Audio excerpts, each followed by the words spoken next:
Where you at? Where you at? There you go.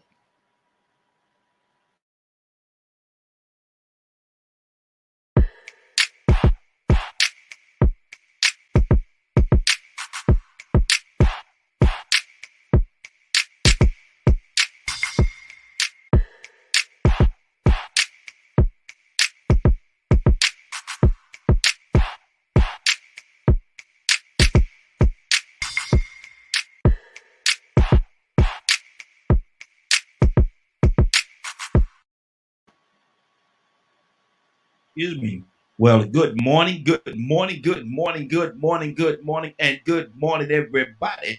Good morning, everybody. Welcome to another episode of The Morning Glow. Welcome to another episode of The Morning Glow. Got a great broadcast lineup for you this morning, as I hope we always do. As we always do, my name is Raheem, not important, but I want to say good morning to this is my brother from another mother, but we got the same father. This is Captain Leonard. Good morning, sir. How you doing this morning? Good morning, Raheem and the Morning Glow family. Man, listen, I got to talk to you about something. Before we do that, Leonard, is there anything that's going on in the political world? Because I got something I got to talk to you about this morning. Mhm. Politics kinds of sucks. It's no pretty picture, but people Mhm, are working, and you got to support those efforts in those elections that are coming up. And mhm. remember, the option that you have is to vote for Yes. individuals who believe in democracy and governance by the people. And then Mhm. you have those people who have their own agenda that need to be removed. Quickly, Yes. quickly. Good deal, good deal. Leonard, I've been watching this story. It's been on for on the news for a couple of mornings, here in Atlanta.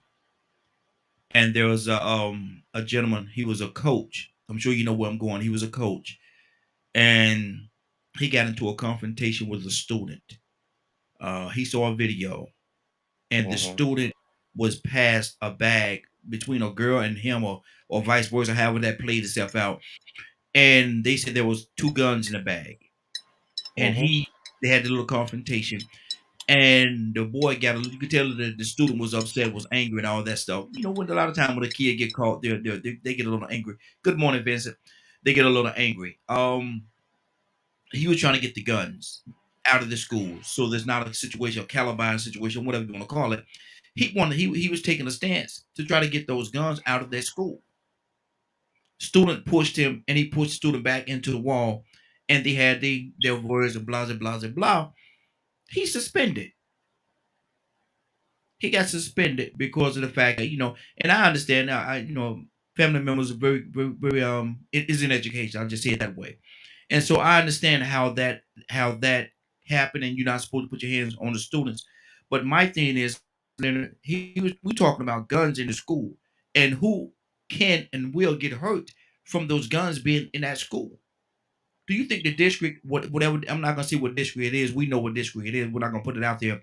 But do you think the district took a Well, good stand? that's one piece of the story I don't remember because I will say what the district is because that's most important Hmm. You because would say it leads to the policies involved. Fulton County. Okay, Fulton County. Hmm. Go ahead. No, no, no. I just want to say that's what it was. It was Fulton County. That's the district. It was Hmm. one of the districts in Fulton County, and but they suspended him, and he's going to be suspended for a while. They say he's going to have a hearing. He said he don't see where it's going to benefit him having a hearing because he can't bring any witnesses forward. And so it's almost like he's a dead fish, a fish flapping on the land. Dead fish is just flapping there waiting to die. But he said only thing he was trying to do was protect the school. Only thing he was trying to do was protect the school, protect the students in the school, because he said that's his responsibility as a person, an administrator in the school, a coach, and things of that nature. His responsibility is to protect that school, and he was taking a stance to do just that very thing, protect the school. But he was suspended. Right, wrong? How do you feel about that, Leonard? Well, first of all, it depends on the policy in place at the school. If you have a Hmm. policy that protects students that way, then he is wrong and he should have been suspended. It does Hmm. not matter what he was trying to do. There Mm-hmm. is a policy on how you handle such things. I Mm-hmm. heard about the story, and my first question would have been, where's the resource officers? Mm-hmm. Because the Well, resource officers should have been notified of the issue, and they are the ones that should have been actually taking a student, restraining the student, taking students into custody, searching students, and things of that nature. mhm. Well, from what I saw from the video, and like I said, I'm looking at it. I'm getting my thing from the video that was showed, that was presented to the news. I say me, but the news. And the resource officer was there, but the confrontation came when the student grabbed the coach. The student actually grabbed the coach, and the coach grabbed him back and pushed him into the wall. Then the resource officer that was there at that particular time tased the student, and that's how they Hmm. broke up. That's how they broke up the incident, because the resource officer tased the student. They showed Right. all. They showed all that. So he was there. He Hmm. was there. But it's Hmm. just it was just a matter of all this got out of hand when the student grabbed the coach. Well, That's actually, I don't believe teachers should be actually touching students, period, unless there's an imminent threat. Imminent threat means that immediately someone's life was going to be lost. so because of the fact that the student actually grabbed, because he physically grabbed him. Hmm. It physically, he grabbed him. He grabbed him like Hmm. like they both was adults. That's how he grabbed the Hmm. coach. And So did so he? at, Was it at a that push? Was it a push off? no, he grabbed him. Okay. He grabbed him like No, no like no, on the teacher's what? part. No, what happened was when the student grabbed him, the student grabbed him and was pushing him back, and he pushed back and pushed the student into the wall. Yeah, Okay. he said he did it to defend himself, because Okay. you can see the student actually grab him, and the coach was going back, and the coach, he retaliated, grabbed him back and pushed him into the wall, and while he was holding into the wall, the resource officer came up and tased the student, and Hmm. that's how the whole and the coach let him go. Okay. So hopefully it will be resolved in the teacher's favor, unless there's some type of policy there Mm-hmm. that would prevent it. But usually, like I said, it should be relevant. It should be evident on what Mm-hmm. happened. You can't engage a student just because you have a notion of something. Mm-hmm. But being Well, that the student lunged for the teacher mm-hmm. can protect himself. That should be his Mm-hmm. defense. But if the Mm-hmm. policy says that every single altercation is adjudicated this way, then that's why they did what they did. Mm-hmm. Because Wow. every episode is adjudicated that way. Mhm. It's like, Mhm. for instance, I think with a shooting, if you're a police officer, you automatically get administrative duties, and while it's under Yeah. Yeah. investigation, Yeah. something of that matter. Mhm. Mhm. 'Cause I was But I like, think Fulton County School District actually has, well, I don't know if it's just relevant to APD or not, their own police department within the county, don't they? Or is it just Atlanta Public Schools? I think it's Fulton County as well. Okay, exactly. So they have an entire group of officers that should be dealing with these issues, where teachers normally wouldn't have to engage students, but like Mhm. that way. But I know that in that situation, there should have been guns out. Mm. Wow. Wow. And like I'm saying, if the guns were still concealed Mhm. and their altercation happened, that teacher should be cleared. Mhm. But I believe the policy relates to any altercation will be Mhm. put under review. Mhm. So teachers should think wisely, especially even with police officers. That's why I don't give police officers a break. I don't care how you feel about it. If you can't Mhm. make these types of judgments, you shouldn't be doing those types of jobs. Sometime it's split second. Doesn't matter. Mhm. Doesn't matter to me at all. Those people with that amount of authority should be they can't make very many mistakes, and there is a tolerance for it, but it's very slim. Mhm. And that's how we should become with our police officers. You Mhm. don't get a chance to make mistakes. Mm. You really Wow. don't, because people could die. People's Yeah. lives Yeah. are in the balance. Mhm. So you can't. I don't care about no excuse about how you felt. You unfit for duty if you Mhm. can't handle these situations. A response to intervention situation in most schools should be set up to handle issues, especially if a person, and it depends on the information about the gun as well. Mm-hmm. So hopefully they'll get it resolved, and this is just a what you call a black and white issue, where one, this is the procedure. If anybody engaged a student in an altercation, they would automatically be in this situation. Mm-hmm. But now if they got some issue in the school district, that's a little different. Where they picking and choosing, that's a little different. Mm-hmm. I heard the story. I heard the story, and it can't be just the simple thing of a fight. I guess it has to be better than that. Mm-hmm. It has to be, there's more layers to it. Yeah, it's got to be better than that. Mm-hmm. The information has to be better than that. The way it was presented, and I edit things as well. I know in an edit process, you could pretty much make something look the way you want to make it look. Take this out, add this in, and do different things with it. Move it around a little bit. You can alter it. And they probably don't, and they probably didn't even not going to all that extreme. Mm-hmm. If it's just a knee jerk reaction, or is it an ongoing? Was it an ongoing investigation?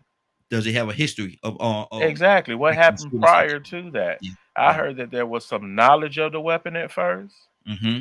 So the person engaging the student should have been the resource officer, not the teacher. Mm-hmm. Especially if you knew a weapon was involved from the beginning. Yeah. So, it just depends on that school system and how they handle it. If the resource officer was on hand, the resource officer should have been conducting that investigation. And that particular resource officer was there. I can certainly say that it was there. Good morning, John Frazier. Good morning, Singh. Good morning, T-Bone. Good morning, Mike Miller. Okay. Good morning to each and every one of you. Glad you all joined us. And good morning to Cassandra. Good morning, Cassandra. How you doing this morning? Good morning. How are you? Hey, doing well, doing well. Cassandra, we're talking about here in Atlanta, that situation that happened in Fulton County, where the coach had an altercation with the student. They said there was a gun involved. They said they bought a gun to the school. Excuse me. Said the students brought a gun to the school, and the coach confronted him. The student grabbed the coach, pushed him back, and the coach grabbed him and pushed him into the wall. Then the resource officer who was there at the time tased killing the altercation. The coach was suspended. Now he said only thing he was doing first is defending himself, because it's very clear that the student grabbed him first and was physical with him, and so he reacted. And because of that reason, they say that he's suspended. He's the only thing he was trying to do is get them guns out of the school, because it's been reported that there was 2 guns in the school. He's trying to get the guns out of the school. He said to protect the rest of the students. Should he have been suspended? No, because we're dealing with a whole nother group of kids now, and these kids are killing each other at school. Doing things that they have no right doing at school. And either you're going to get it under control, because there's a school, I don't know which school, if it's the same school in Fulton County, where the parents are pulling their kids out left and right, because there are fights and people. How the heck do you expect people to teach when they have to police? And that is, when I was teaching, that was my big thing. I am not being paid to police your dang child. Mm-hmm. I am there to teach your child. Mm-hmm. That's all I want to do. I don't want to police them. Mm-hmm. And it was getting to that point where you had to police kids. And I grabbed the kid one time. I did. Mm-hmm. I grabbed him because he threatened me. I grabbed him. And I'm going to bring my boys. And I snatched that kid up so fast. And threw him out my classroom. I said, now you bring your boys, your mama, your grandmama, bring the whole family, because you are not going to run this class. Mm-hmm. And it's sad that I had to do that, or any teacher would be put in that position, but you're not going to threaten me. That's not going to happen. So he should not have been suspended. He was trying to protect everybody around him. Mm-hmm. Wow.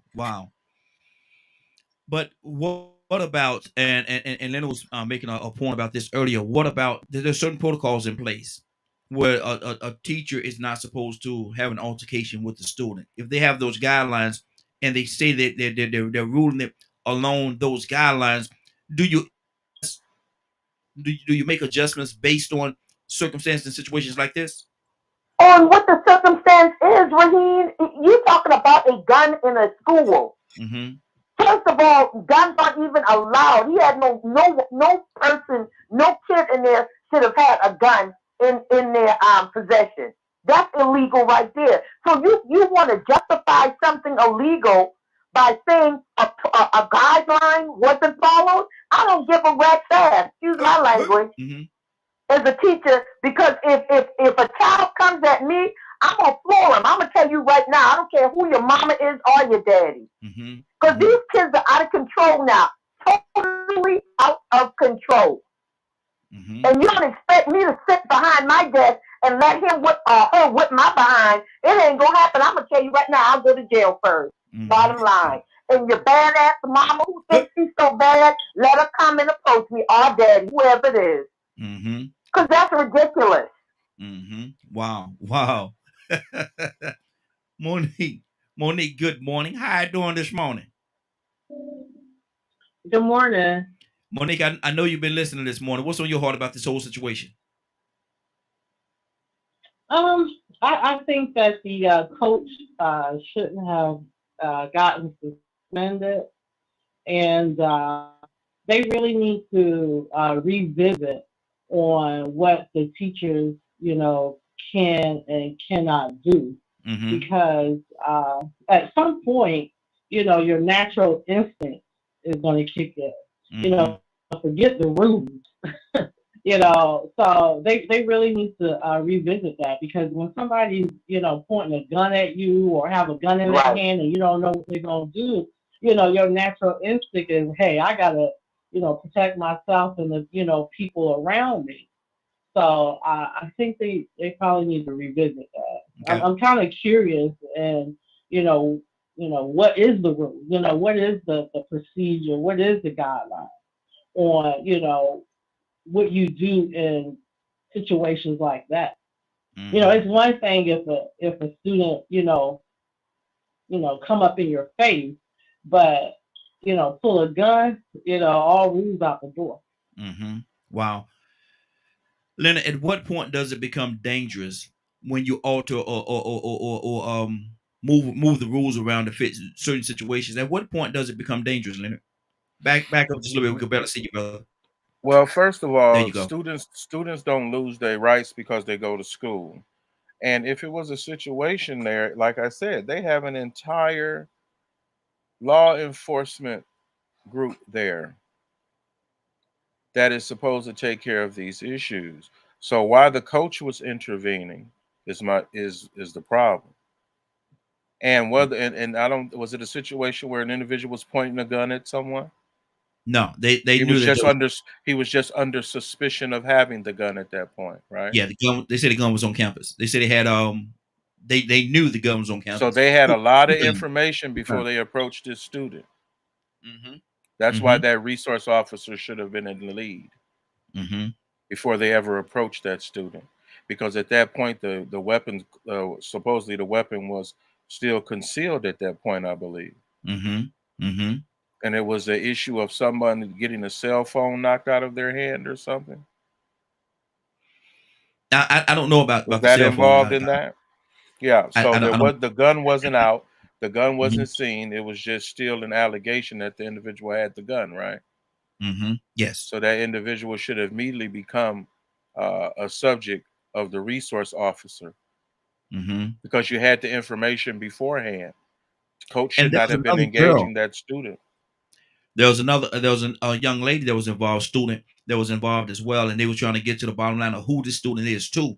And there That's was what I heard about this. yeah, There was yeah, another student involved. yeah. There was another student. There was another young lady, and say she had passed the gun to the guy, and they trying to get to the bottom of who the girl is, and whatever reason he wouldn't tell, he wouldn't snitch, whatever it is, he wouldn't tell who it was, and the situation, and you saw him getting irritated. Mm-hmm. The student, you saw the student getting very irritated with his hand gestures and how yeah, student is going to do that, and immediately immediately the resource officer should have taken control of that particular student and searched that student.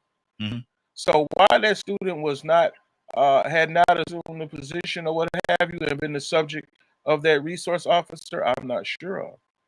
But I know that the gym teacher shouldn't, the sport coach or whatever shouldn't have been engaging that student with the knowledge already that it was about a weapon.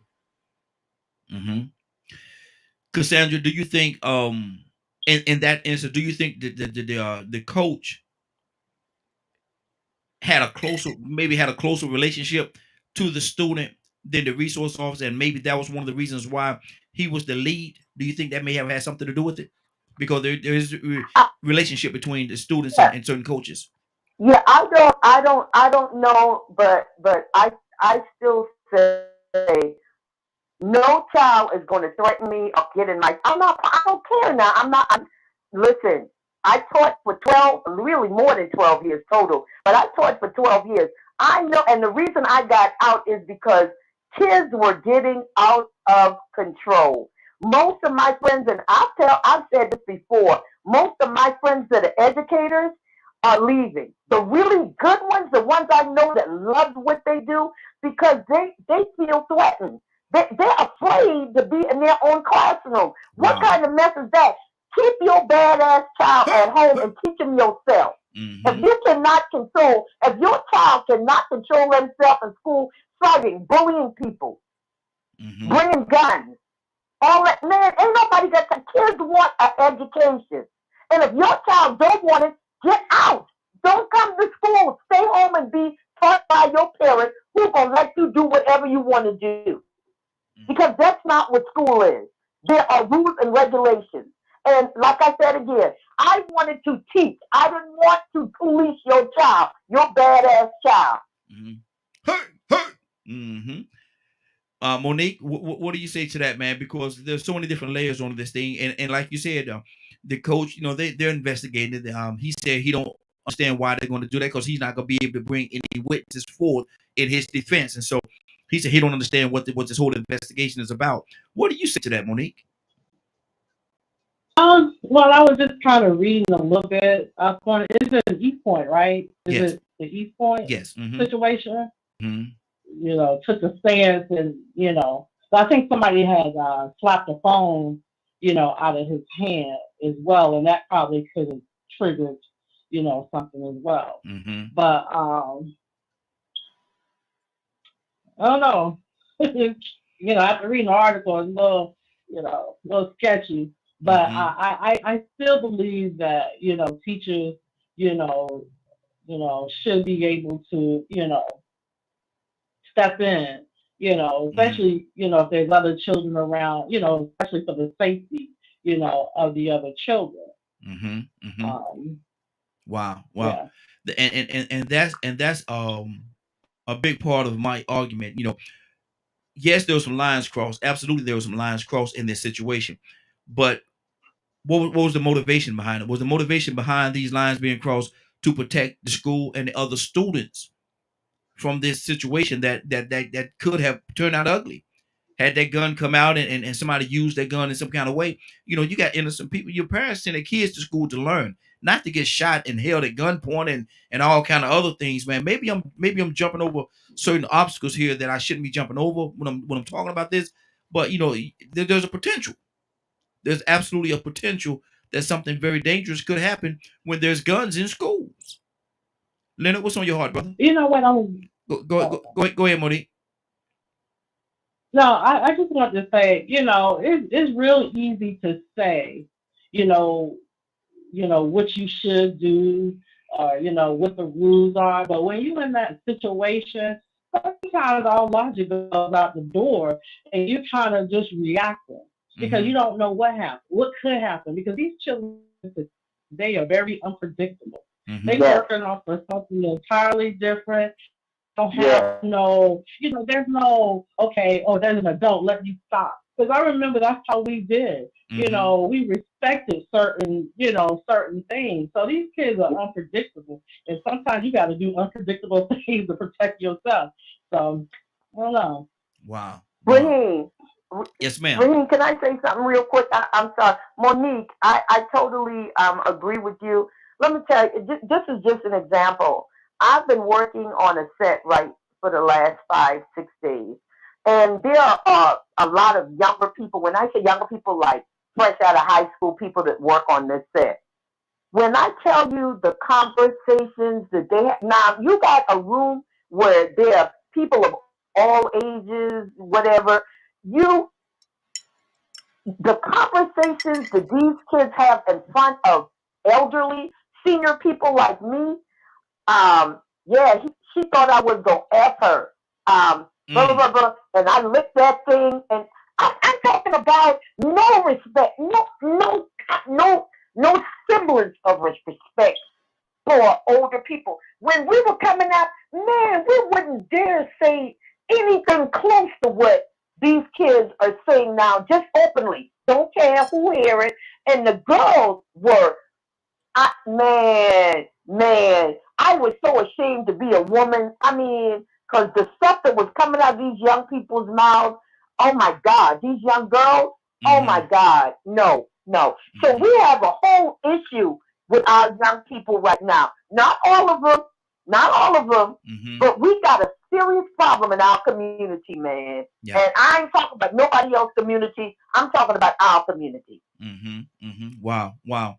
Leonard, what's on your heart? Charles, coming to you next, brother. Leonard, what's on your heart? Well, I mean, there's a lot of things that contribute to the issues that we have in certain places, especially schools.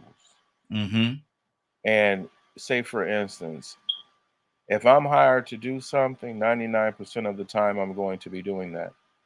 I'm going to be following procedures and all that type of stuff, however. But the issue with schools is a bit different. For the very simple fact that, one, you still have compulsory education. That's one problem. The second problem is how many of the schools have actually taken precautions to the increase in weapons on campus. What protocols do they have in place? So it's an issue of feeling one way, and then there's another issue about doing something about it. So especially in schools where violence is rampant. So you have to look at those things when you're coming up with different policies and how you're going to handle situations.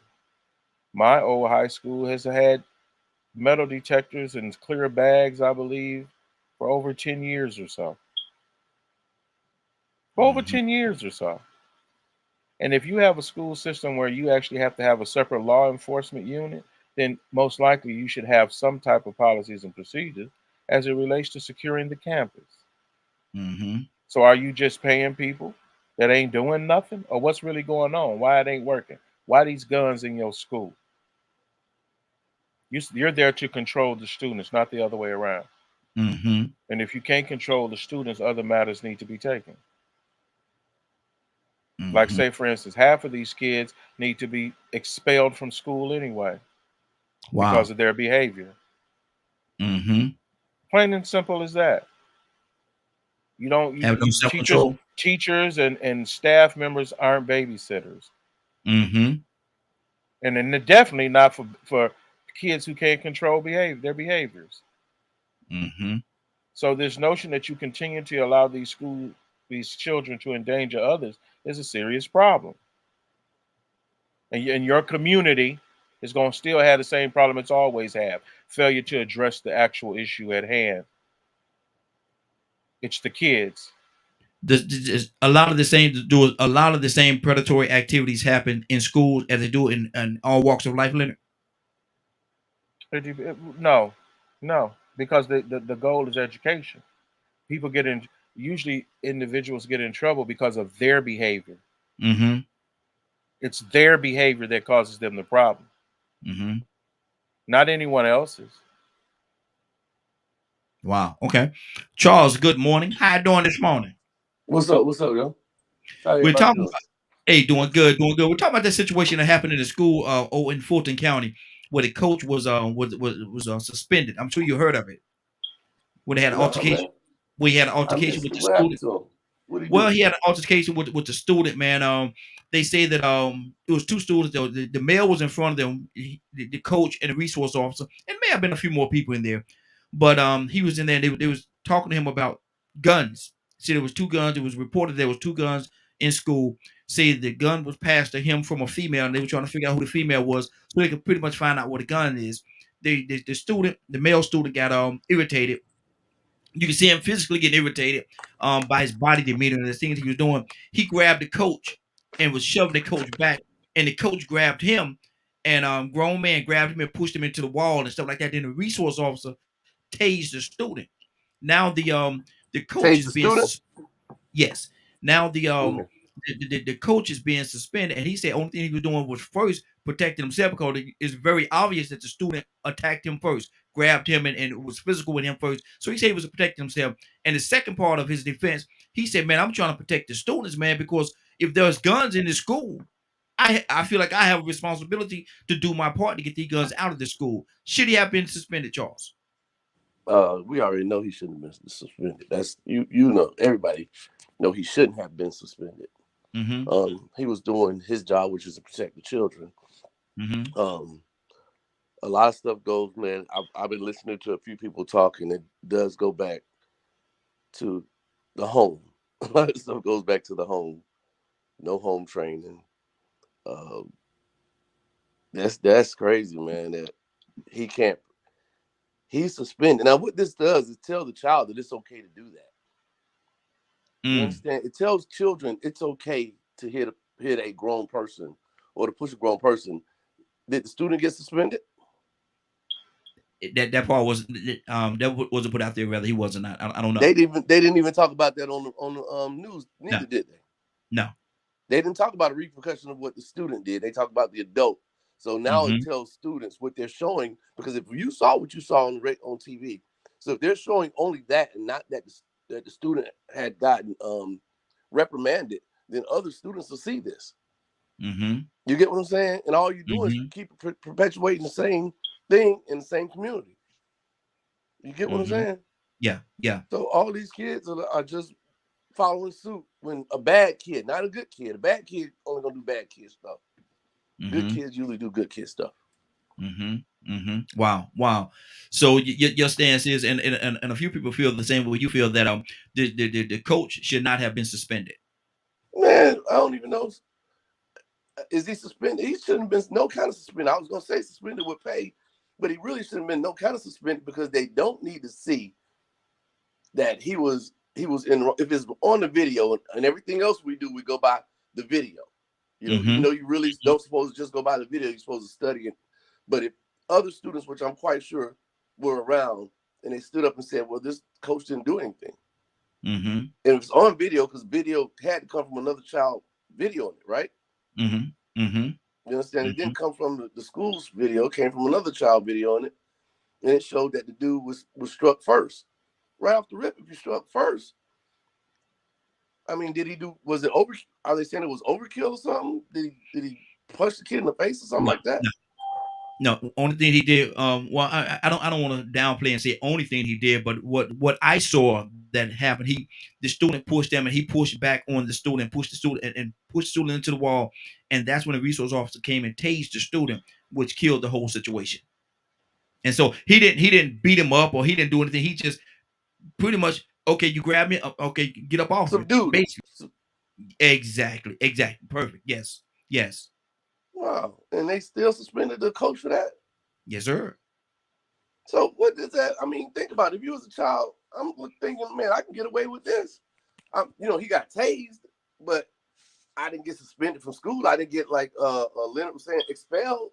But, I think, they changed it that if you can't expel certain color students, because then that's racist. Wow. You can't get expelled if you're black, because it's racist. You dumb. You dumb, so you don't know what you're doing. So we got to lighten up the rules for you, because you dumb, and you a dumb animal because you're black. So we got to change the rules for you. And that's just how I sound when I hear stuff like that. But anyway, that's a different subject. Yeah, that's totally different subject. But he should be expelled. They should show this. The students getting expelled, stuff like that. I agree with Leonard on that part. Expel them. Okay, Leonard, what's on your heart, brother? Like I say, you know, because I've done tribunals and things like that and represented students before and Mm-hmm. things like that. But it's necessary to understand that teachers can't blatantly assault students. If it was a situation where it was imminent danger, as I said before, there is a way to subdue a student. Mm-hmm. But And if you hit me and I just hit you and it's just a fight, the responsibility lies on the I agree. staff. I agree with that. The liability lies on the staff. The staff should be doing whatever is necessary to subdue, not get a lick back because you hit me. mm-hmm. Mm-hmm. It ain't Well, no let me ask pass you and this, lick. Lynn. It ain't no pass Hold on, and Charles. lick Hold on, Charles. situation. Mm-hmm. It has to be in evidently self-defense or in the act of subduing a student. It can't Mm-hmm. just be because you hit me, I don't started fighting you. It can't be that. It Right. has to be something else.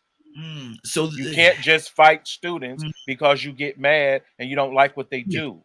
I understand that part. You I have agree to with that be part 100%. actually defending yourself or Mm-hmm. subduing that student.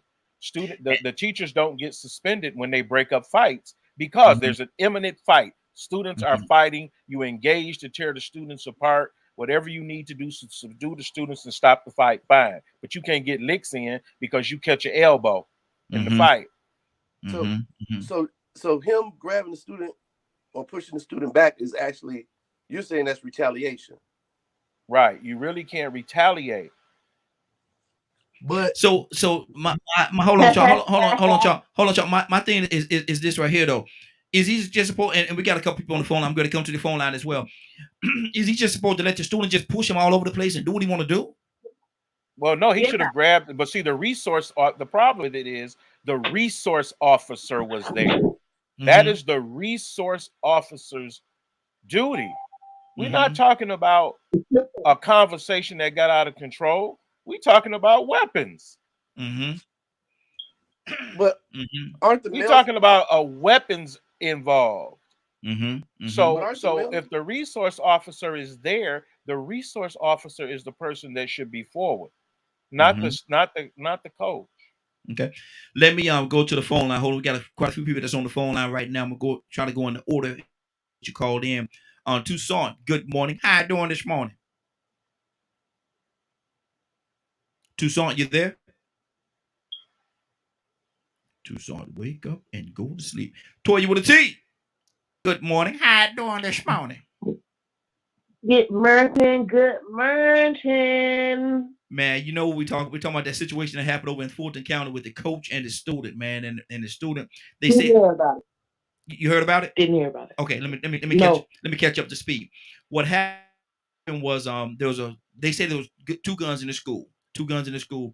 They narrowed it down. They say that they had the male, but they say that the female had passed the book bag on to him that had guns in it. The student was in there with the resource officer and the coach. The coach and the student was having a conversation about the guns. Oh, you know, where the guns at, blah, blah, blah, you know, who did it, and blah. They're having a little conversation. The student was getting frustrated. And in his frustration, he grabbed the coach and was pushing the coach backwards. The coach, being a grown man, said, "Hold on," and grabbed him back and pushed and shoved him into the wall. And at that point, the resource officer, which was there during the whole altercation, tased the student, and that stopped the whole situation. Now, the coach is suspended. The coach has been suspended. He said, first, I was just defending myself because, you know, he grabbed me and I was defending myself. And second, I was trying to protect the students and the school because there's guns here, Caliban, all the different things. You know what happened in that issue. He said, so I'm trying to protect the school from all this so we don't have to go through that. He was suspended anyway. Now, Toya, should he have been suspended? Or what is your heart on this whole situation? It don't make no difference. They can do what they want to do. Don't Mm-hmm. make no difference. You understand what I'm saying? These are the same laws that say you can't beat your kids, Mm-hmm. right? But this same behavior is the same thing everywhere, right? Mm-hmm. Quick story. Working at Chuck E. Cheese, lady, I don't know what the hell she was on, but Hey. she was on something. Mm-hmm. Running through the store, knocking people down, beating people up. She would go up, she hit the little baby, the baby that was on the baby carrier Mm-hmm. on the stomach. She's on a lady, so she hits the baby because she's mad because her daughter couldn't play games. Mm. So now the security officer was there too. I had a conversation. We was outside. She went to. I'm going inside. So next thing you know, I 2-piece skirt, put her up on the wall, had her down on the floor. Some the security got there. Let me get my stuff because I know I'm fired. Mm-hmm. It's policy. Mm-hmm. You can't get into altercations with customers and things like that. Even if they hit you, you're absolutely right. Screw your policy, honey. Mm-hmm. And I'm going to get my stuff and going to go because I already know what it is. Mm-hmm. So that can be your policy, America. That's America's policy. America's policy. So that you can't spank your kids, even if your kids hit you. You can't spank your kids. Well, you know what? You're gonna be a fresh whoop behind, mm-hmm. and you're gonna wait on America to come. And the same thing with these kids, honey.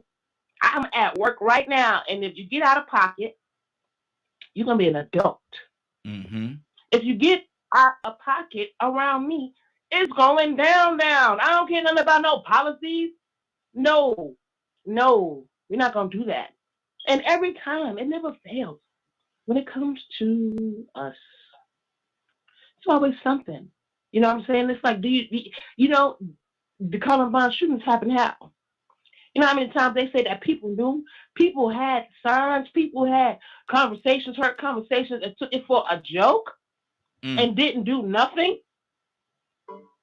So those people not suspended, but the person who, let me tell you something about these kids. You better let them know who the law is, and it ain't them. Mm-hmm.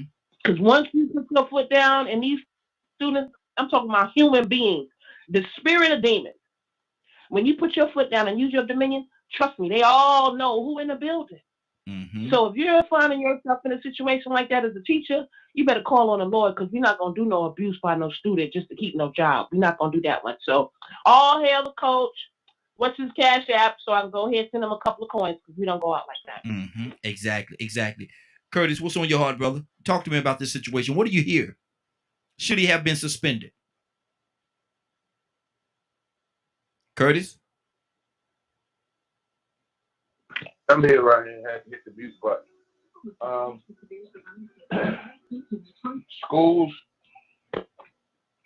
Schools are kind of, well, first off, teachers truly should be taught JKLM, all right, or SCM, Safety Crisis Management. Mm-hmm. And to a degree, they are taught management, but they're not taught crisis hold. So it's a universal law when dealing with kids is you can restrain a kid when he becomes a danger to himself or a danger to others. Mm-hmm. So first off, you got a pistol.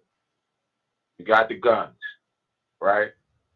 The moment that kid strikes anybody, a push is considered a strike. It's not a push. We're not going to minimize this because they're kids. No. It is not a push. It's considered a strike, right? So a teacher you have two choices. You can move to restrain or you can move to deflect. Move to restrain means a physical restraint, applying a physical restraint on this kid until he de-escalates. Or you could move to deflect, which means that I am deflecting your strike so that I can get out of your path. The question is, what was the kid trying to do? We don't know. We don't know. He could have been trying to push the teacher to get to the bag. Mm-hmm. We don't know. We don't know what he was going to do with those pistols. So the teacher might have saved somebody's life that day. Yeah. To be honest and truthful, to be suspended, no. He should not have been suspended. Mm-hmm. He should have been sent. If you wanted to discipline him in any kind of way, shape, form, or fashion, maybe you sent him to what is called the Crisis Intervention and Management Workshop and or class to teach him how to better manage a crisis. Right? but to suspend this man, you're not paying him. But yet you allow for this other teacher who slapped the student. Did y'all see that? Mm-hmm. I didn't see that one. Who slapped the student.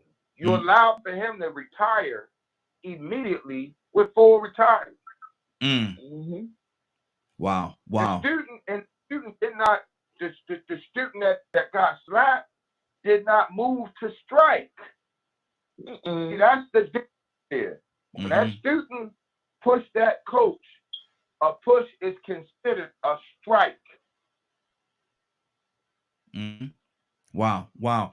There's a lot tied into this story. Hey, there's a lot tied into the story. And just for the record, what we're talking about, the incident that happened here in Georgia, Fulton County, there was a coach that has been suspended. They say that there was a gun in the school, and what they're trying to do is he was trying to get to the bottom of the resource officer was there. He's trying to get to the bottom of the situation. Had a conversation with the student. One of the students that was supposed to be in possession of the book bag that had guns in it, trying to figure out who the young lady was that actually handed the bag to him. Couldn't get to the bottom of it. Student became very irritated, frustrated. In his frustration, the student, in his frustration, he grabbed the coach and was pushing the coach back. Coach pushed back, pushed him up against the wall. Resource officer tased the student. Once he tased the student, that rectified the whole situation. Moving forward in the story, coach is suspended. He said only thing he was doing, first and foremost, only thing he was doing was trying to defend himself, because it's very obvious in the video that the student attacked him first. So he said he was trying to protect himself. Second part, he said he was trying to protect the students and the school because there was guns in the school, and he's trying to get those guns out of the school. My question, should he have been suspended? Should he have been suspended, or should there have been, like Curtis said, some other actions taken? Mary, good morning. How you doing this morning? I'm well, and I can't speak on that. Okay, good deal. Going back to Tucson, what's on your heart? What do you say, man? Should he have been suspended? Tucson, you there? Tucson suspended. Tucson is suspended as well. Tucson has been suspended. Cassandra, what's on your heart? Yeah, I absolutely love teaching. I mean, I love being with the kids. It was, I was in my zone when I was teaching. And I might have continued in, education had this shift not taken place. When I started teaching older kids, the middle school, man, the behavior of those middle school kids was like crazy. And I'm talking, I was working in Decatur. I was working at a private school. I wasn't even working at a public school. And I don't know whether they felt like they was privileged and they could do act a fool or whatever. But I'm not going to tolerate a kid, stepping to me, and it's not going to happen, guys. I'm sorry. I mean, just I'll ask y'all for some bail money, and those that want to contribute, you can contribute. But no, a kid, man, a kid cannot, grab me, push me, no, because I'm gonna react, especially middle school and up. Oh, you think you grown, so then let's do grown people stuff. You may whip my behind, but you gonna know you was in a fight. I'm not gonna do that, and we should not ask teachers to do that, to be punching bags. And with kids dealing with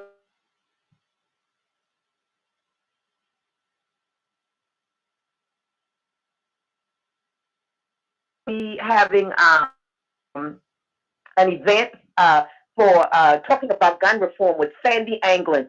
She is a white female from the Midwest that started a group for survivors empowerment. You can find it on Facebook.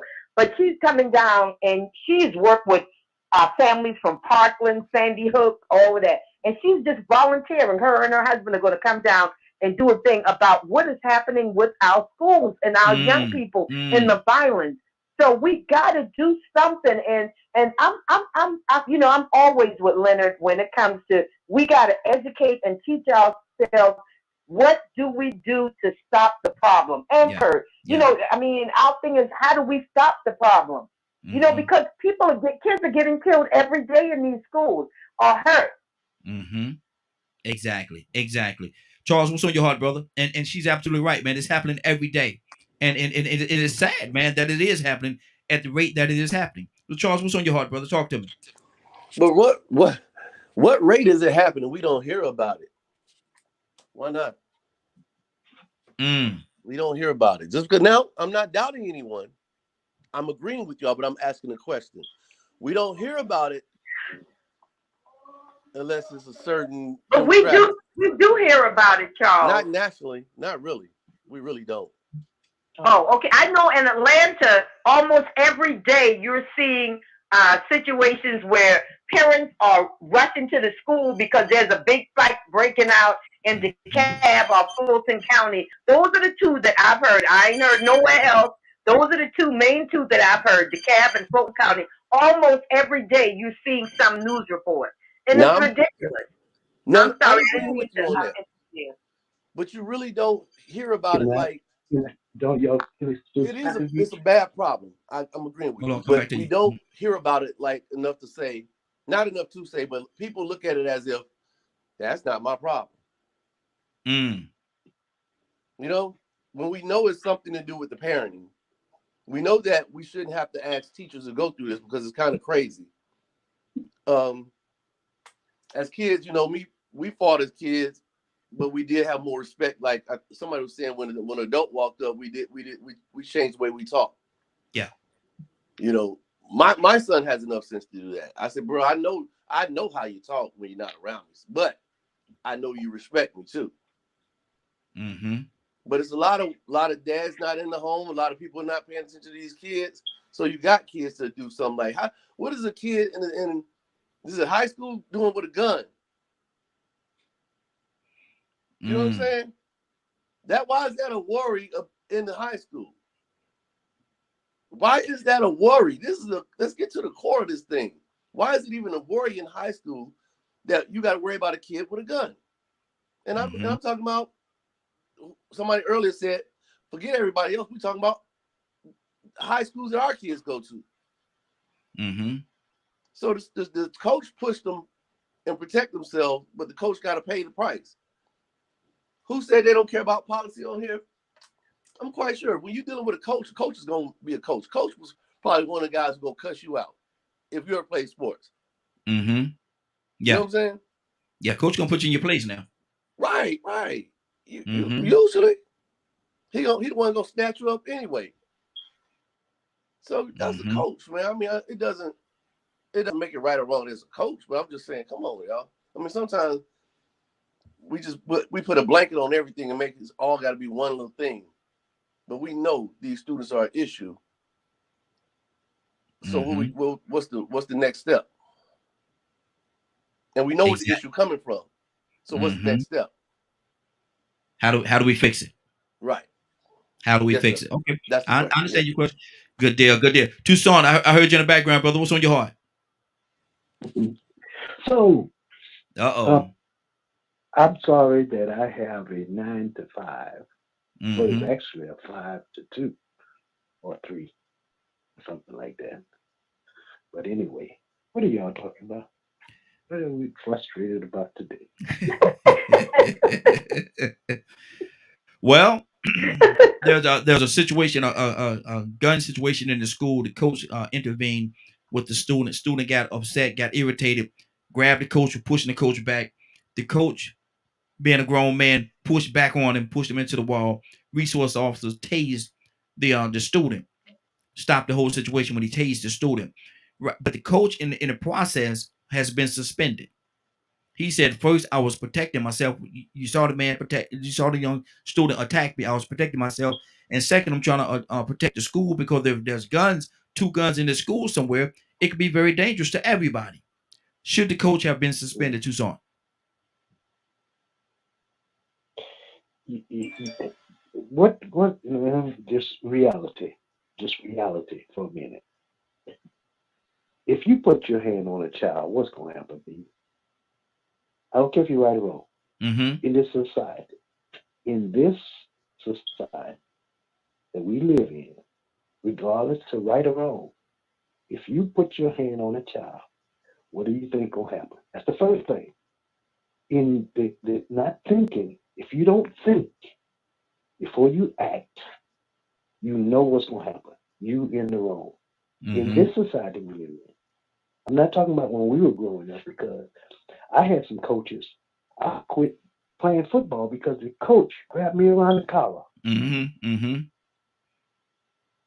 I was pretty good, but I decided to run track. He grabbed me and he kept his job. He went right back to his office, because when we was coming up, they had these paddles that we would make in industrial arts with holes in them. But not here, not where we are. You keep your hand to yourself. You think before you act, because there are consequences in this society. I know coaches. Coaches are different. They will jack you up. Students know. The students in this society know that the coach will jack you up. If you on the football team or the basketball team or the baseball team, privately, they know that the coach gonna get you. So the students are sharp. They know that the system is in their favor. And so they're trying to play it. Said something. Oh, they play the system. They play it well. I had people come to my house. No, they called me first. About my child. I had this happen to me.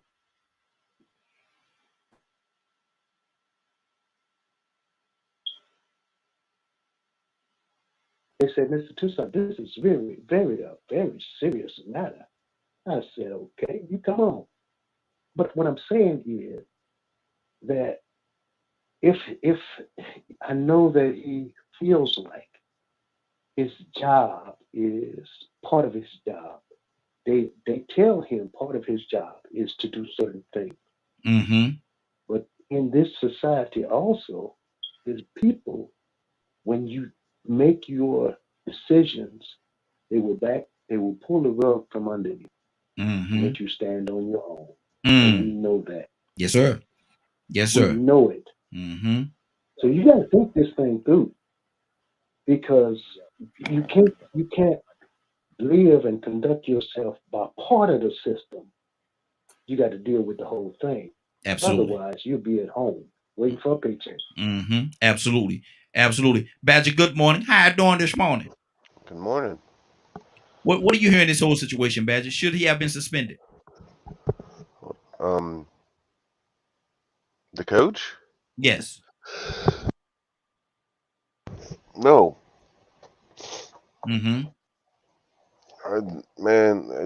Some of these kids and the things they're getting away with, I don't agree with. Especially, I mean, if the child had a gun, I mean, the resource officer should have been there for one, also. Because I don't know much about the story, so from what I did, a little bit I did hear, it was a teacher and a coach. The coach and the student was at odds, and the student attacked the coach, and the coach retaliated, defended himself, if you will. And then the resource officer, which was there, was there. Okay. Yeah. What happened with him? He tased the student, and when he tased the student, that ended the whole situation. So the resource officer tased the student. To stop the altercation between the student and the coach. So student brings gun, attacks coach. Coach defends himself. Coach gets suspended. Yes. Unfortunately, it sounds like how most of society would have accepted it.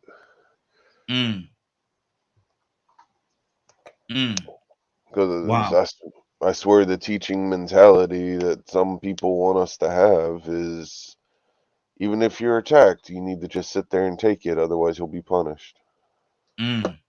Wow. So, but in my opinion, no. The student should be suspended. And the coach got there to do his job, or her job. Wow. Absolutely. Absolutely. Cassandra, what's on your heart? Yeah, I mean, let's just say the scenario was different, and what we heard yesterday, or whenever this happened on the news, was breaking news.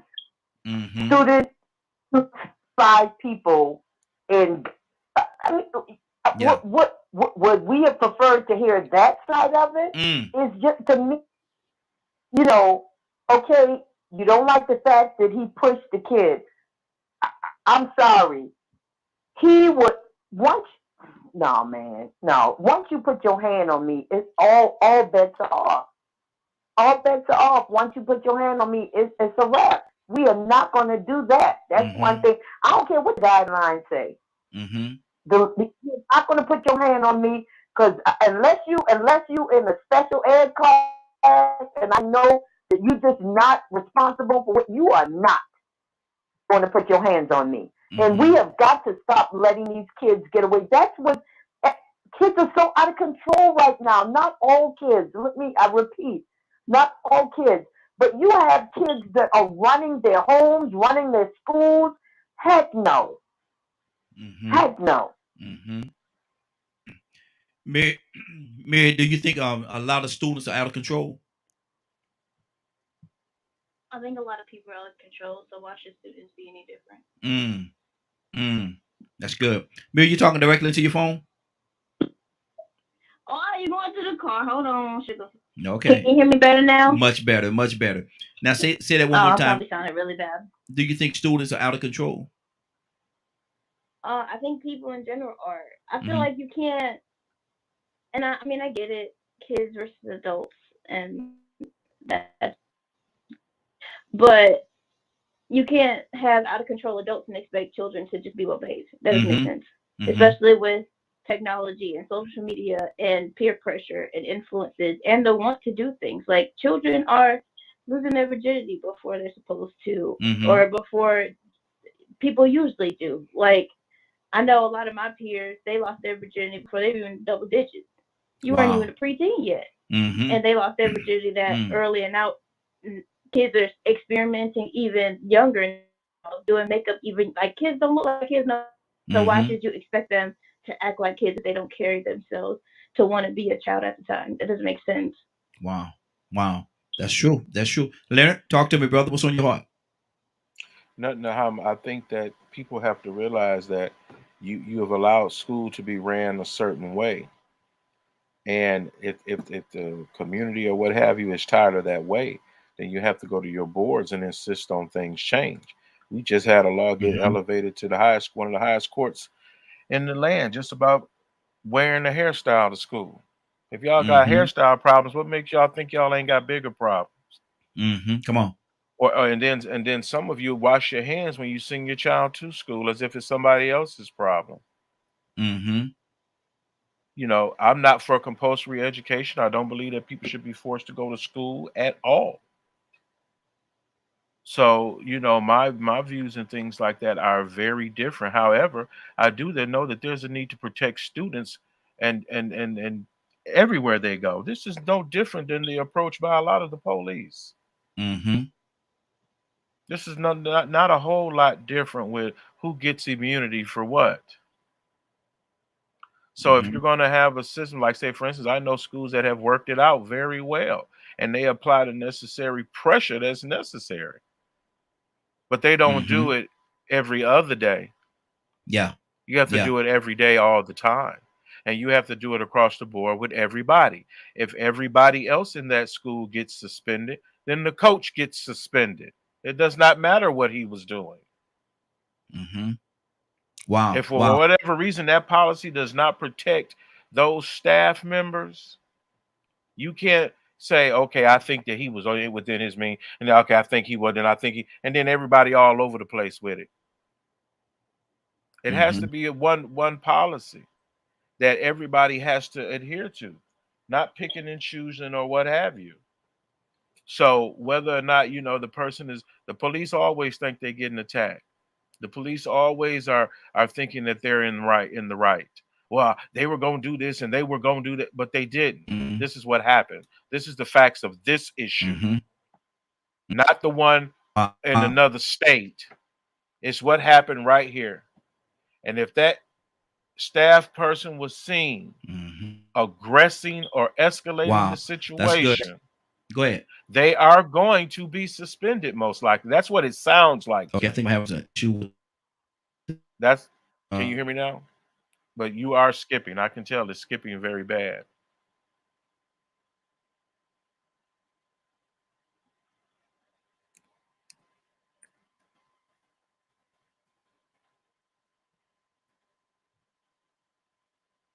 So we just have to be mindful of that particular type of behavior. And now that it has happened, was there a need to create a policy, to revisit a policy, or how you gonna handle these issues going forward? Like I said, for instance, there seems to be a huge disconnect with the responsibility that the resource officer had. And if the resource officer was there and everybody knew it was about a gun, why wasn't the resource officer main goal there is to get that weapon, not talk to somebody or go back and forth or hey, I need to check your bag. We talking about people that was trying to get some information, or did they actually see it, or what happened? You back, Raheem? Yes, I'm back. There are 4 participants in the conference. So as I was saying Please announce before, yourself. hopefully with this particular issue, if there was not a policy present, one is created. Then this school needs a response to intervention program. And also, I do believe that they have one. So why my issue has to be to question the adults, and especially the one with the badge. You're a law enforcement officer. You should have been forward in this situation, not the coach. Let me go to Toya. Toya, let me ask you this question, and to Leonard's point, or to speak on that particular topic. Do you think that maybe the coach, and I said this earlier, maybe the coach was taking the lead, and I believe he's right. The resource officer possibly should have been the lead person in this whole situation. Maybe when the gone where it went. But do you think the coach was taking the lead because of the fact he have a relationship with the students? Because coaches have certain relationship with students that even the teachers sometimes don't have. And so do you think, Probably, yeah. Yeah. What do you say? What's on your heart? So this is the thing we got to be careful about is speculation, right? Because we don't know. You understand what I'm saying? But they had a relationship with not, period. Me, another person, guns, other people, all blessings off of me and that other person. You know what I'm saying? I mean, it just is what it is. So we're not going to do that. So, and indeed, if that's the case and things got heated, then okay, that's why all it was to put them up against the wall and not an actual beat them down. You know what I'm saying? But either way, it is. At the end of the day, the same way police officers got their protocol or policy, and sometimes people end up there, they get suspended too and go right on back to work. Wow. And this probably needs to be another one of them cases. Because indeed, well, again, I wouldn't care. Me personally. It could be at work, like I said, and that could be a policy. That whole thing right there, I don't care. You can fire me, because I'm not gonna let nobody hurt nobody. Not if I can do it. You lucky I can all the time. Put them in the closet, see them applesauce through a straw. What you talking about? You understand what I'm saying? But it is what it is. That's their policy. Then, you know, sometimes in America, when people get in trouble just because of policy, they turn up their hero in other ways.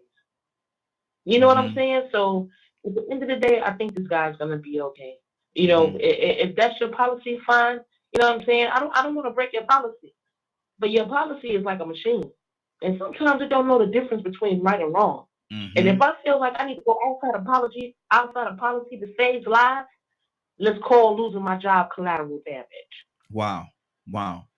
Curtis, what's on your heart, brother? Curtis, you there? You know, yeah, I'm right here, right here. Okay, go ahead. That is, you know, that whole policy issue is the cancer that affects America. Because, see, people like to use policy to defend why they're not doing their job. I've seen it so many times, especially in the school and residential treatment center profession. People will hide behind policy so that they don't have to do their job. All right. Okay. First off, when he pushed that young boy off, that was the proper thing to do if the officer was standing right there. First and foremost, the first person to deal with this young kid, now I don't know if this is the case, but I'm just going according to safety crisis management, and I used to be an instructor. The first person to deal with the kid should be the person who has the closest rapport. That's just bottom line. So if that coach had any kind of rapport with that kid, he was supposed to deal with him according to safety crisis management. According to crisis management, period. He's supposed to deal with him if he has any level of rapport greater than anybody else. That's number one. Number two, when the kid moved to strike, like I said, he has an obligation. He can either move to restrain, or he can move to deflect. When the kid pushed him and he pushed the kid back, that is what you could call it deflection. But when he also pushed that kid back, when that kid pushed him, that kid let everybody in that space know he is a danger to himself and he is a danger to other people. Now, so when he pushed him back, it was appropriate for the officer didn't have to go into a physical restraint. All he did was use I guess you could call it a physical restraint, or you could call it a chemical restraint. You choose.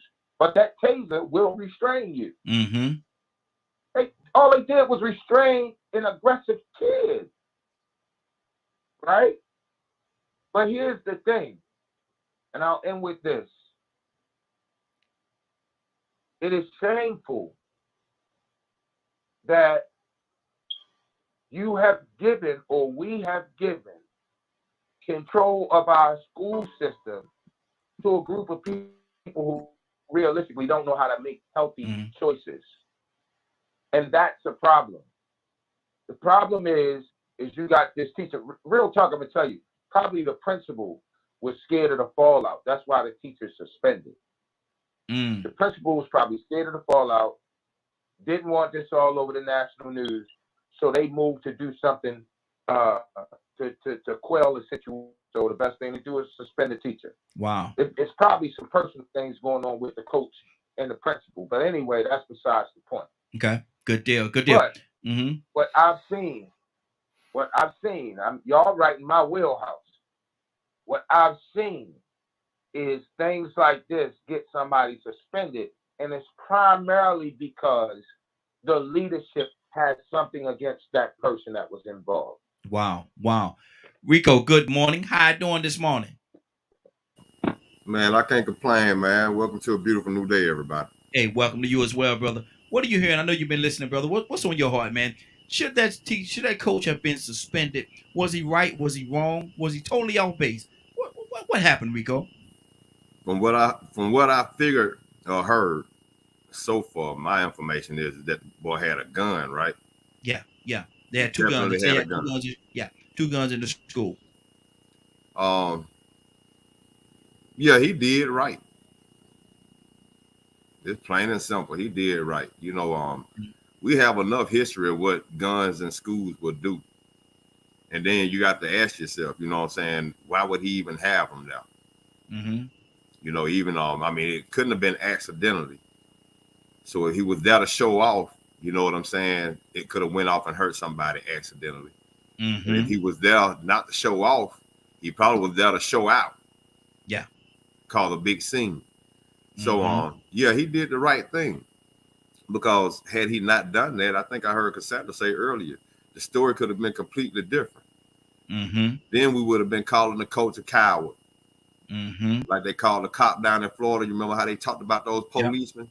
for not going and running head first into that AR-15 that little crazy boy was using. Look at the law enforcement. With law enforcement like that, I mean, they bashed them. Yeah. They're supposed to run head first, you know what I'm saying? And then, you know, they actually want you to report stuff like that. The last school shooting, the boy had left drawings and stuff on the notes on the desk, and the teacher told his parents. And the parents were like, oh man, ain't nothing wrong. Let them back at school. They tried to suspend them before the situation happened, but they didn't allow it to happen. So now they're dealing with the consequences. So it really just goes to show you how society, man, I don't know what we're asking for. Maybe they making an issue out of this and making us talk about something that really and truly shouldn't be talked about.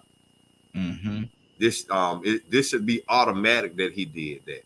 Now we got to go all into these details and make it all political and make it sound like we all intelligent and this and that, when really and truly that's an instinct thing.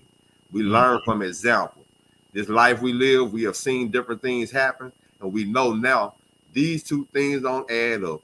If this man come through this church door with his gun out, I know he ain't up in here to pray and pay no tithes. Yeah. So we got to spring into action. You know what I'm saying? If somebody drowning, I ain't gonna sit back and assume they playing or that they want me to go viral. Yeah. I need to spring into action and do something right then. So what that man did was reactive, because he is aware for the past 20 years of Columbines, Aurora, all these different places that young children go to this safe haven of education and get gunned down and killed. Exactly. So what are we talking about? This is about like gas. They don't raise the price on gas. Stop using it. If you're gonna cry about it, you know what I'm saying? Stop using it. Same thing with this. Don't even let this be an issue. He shouldn't be suspended, or maybe he should, depending on the investigation, because that's a policy. But he shouldn't have anything to worry about. Exactly. Leonard, are you there? Yes, sir. Will you read this here for me? I took a kid to the ground once. He was about to hit another kid with a chair. The kid didn't complain because he knew he messed up. But that's a completely different issue. Yeah. And that was he said he took him to the ground. That fits the description of someone trying to de-escalate a situation. I can block you from hitting me, but if you hit me and I think, and now I hit you, that's not deflection. So I could see where there would be an issue. Now, one, you have to understand that your emotions are not ain't really all that great in this situation. And that's the thing. You can't allow people to make up their mind and it be 10 situations and 10 different ways a person felt about why they did what they did. That's why you have a policy, and you make sure people are aware of policy before they do these things. If you have such an issue where instead of thinking about what's happening right then, you're thinking about something that happened 6 months ago, you're not fit. Because I can't count on you behaving responsibly. So I can't give you the authority to do certain things. This is the problem we have with the police. The police want to walk into court and then all of a sudden tell you how you feel. All these badges, whistles, and all this stuff you got and all this training. But when you go to do your job for some reason, you don't understand none of that. Then you're not fit for the job. Teachers should be trained already on, there's active shooter drills. There's all sorts of things that schools could be doing before things happen. You know, like say, for instance, if you have a school that's especially one that you know is persistently dangerous,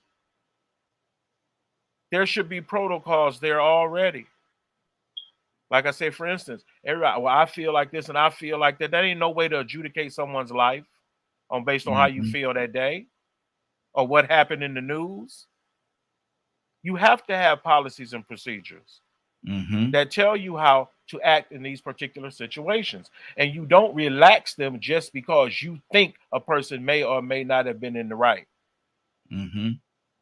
They have to adhere to policy. Everybody should, equally, all the time, consistently. If you want to send a message to students, act the same way. Act consistently. Have protocols in place. Because there's definitely definitions on what you can and cannot do. Mm-hmm. And for you to always present an excuse for not adhering to policy is a problem. Now, somebody may need to revisit the policy, but we don't just want to go into open hand combat between teachers and students and think that that's appropriate. Because it's not. Exactly. Rico, read that for me. This public citizen again. There are so many kids with mental health issues these days. Cops and teachers need more training for these things. Then we are expected to be experts in all these other areas as well. They are asking a lot from us. Just say. What do you say to that? He's telling the truth. You know, it's funny coincidence. When I was about to get on at first, I got a phone call from my son's school down in Florida. And she had been trying to reach out to a parent the whole year and couldn't get anybody. That's another story. And mind you, I had to go to court to get parental rights and get access, right? Exactly. So she was finally happy to hear from me. Just as happy as I was to hear from her. And as I talked to her, she was able to say, well, you know what? I sort of had a feeling I knew what was going on and I could relate. But I have so many students that I really couldn't dive in, and I had nobody that would reach back out to me. So every now and then I catch myself saying, you know what? What's the use? If they don't want to try, how much can I try? And I can understand that. But the thing is, this teacher, she grew up in a situation where school was her safe haven. Or teachers were her heroes. Yeah. She said both of her parents are on drugs and abusive. So whatever it is I was telling her about my son's situation, she related and she understood, but she still could only do so much because she needed that outside help. That goes to show you how much outside help is or needed. But they, as administrators, can't cross certain lines. Yeah. They only have so much they can do. They have all the students that they have to deal with. It's just so many different instances where, once again, people do expect the teachers to be able to relate to all these students.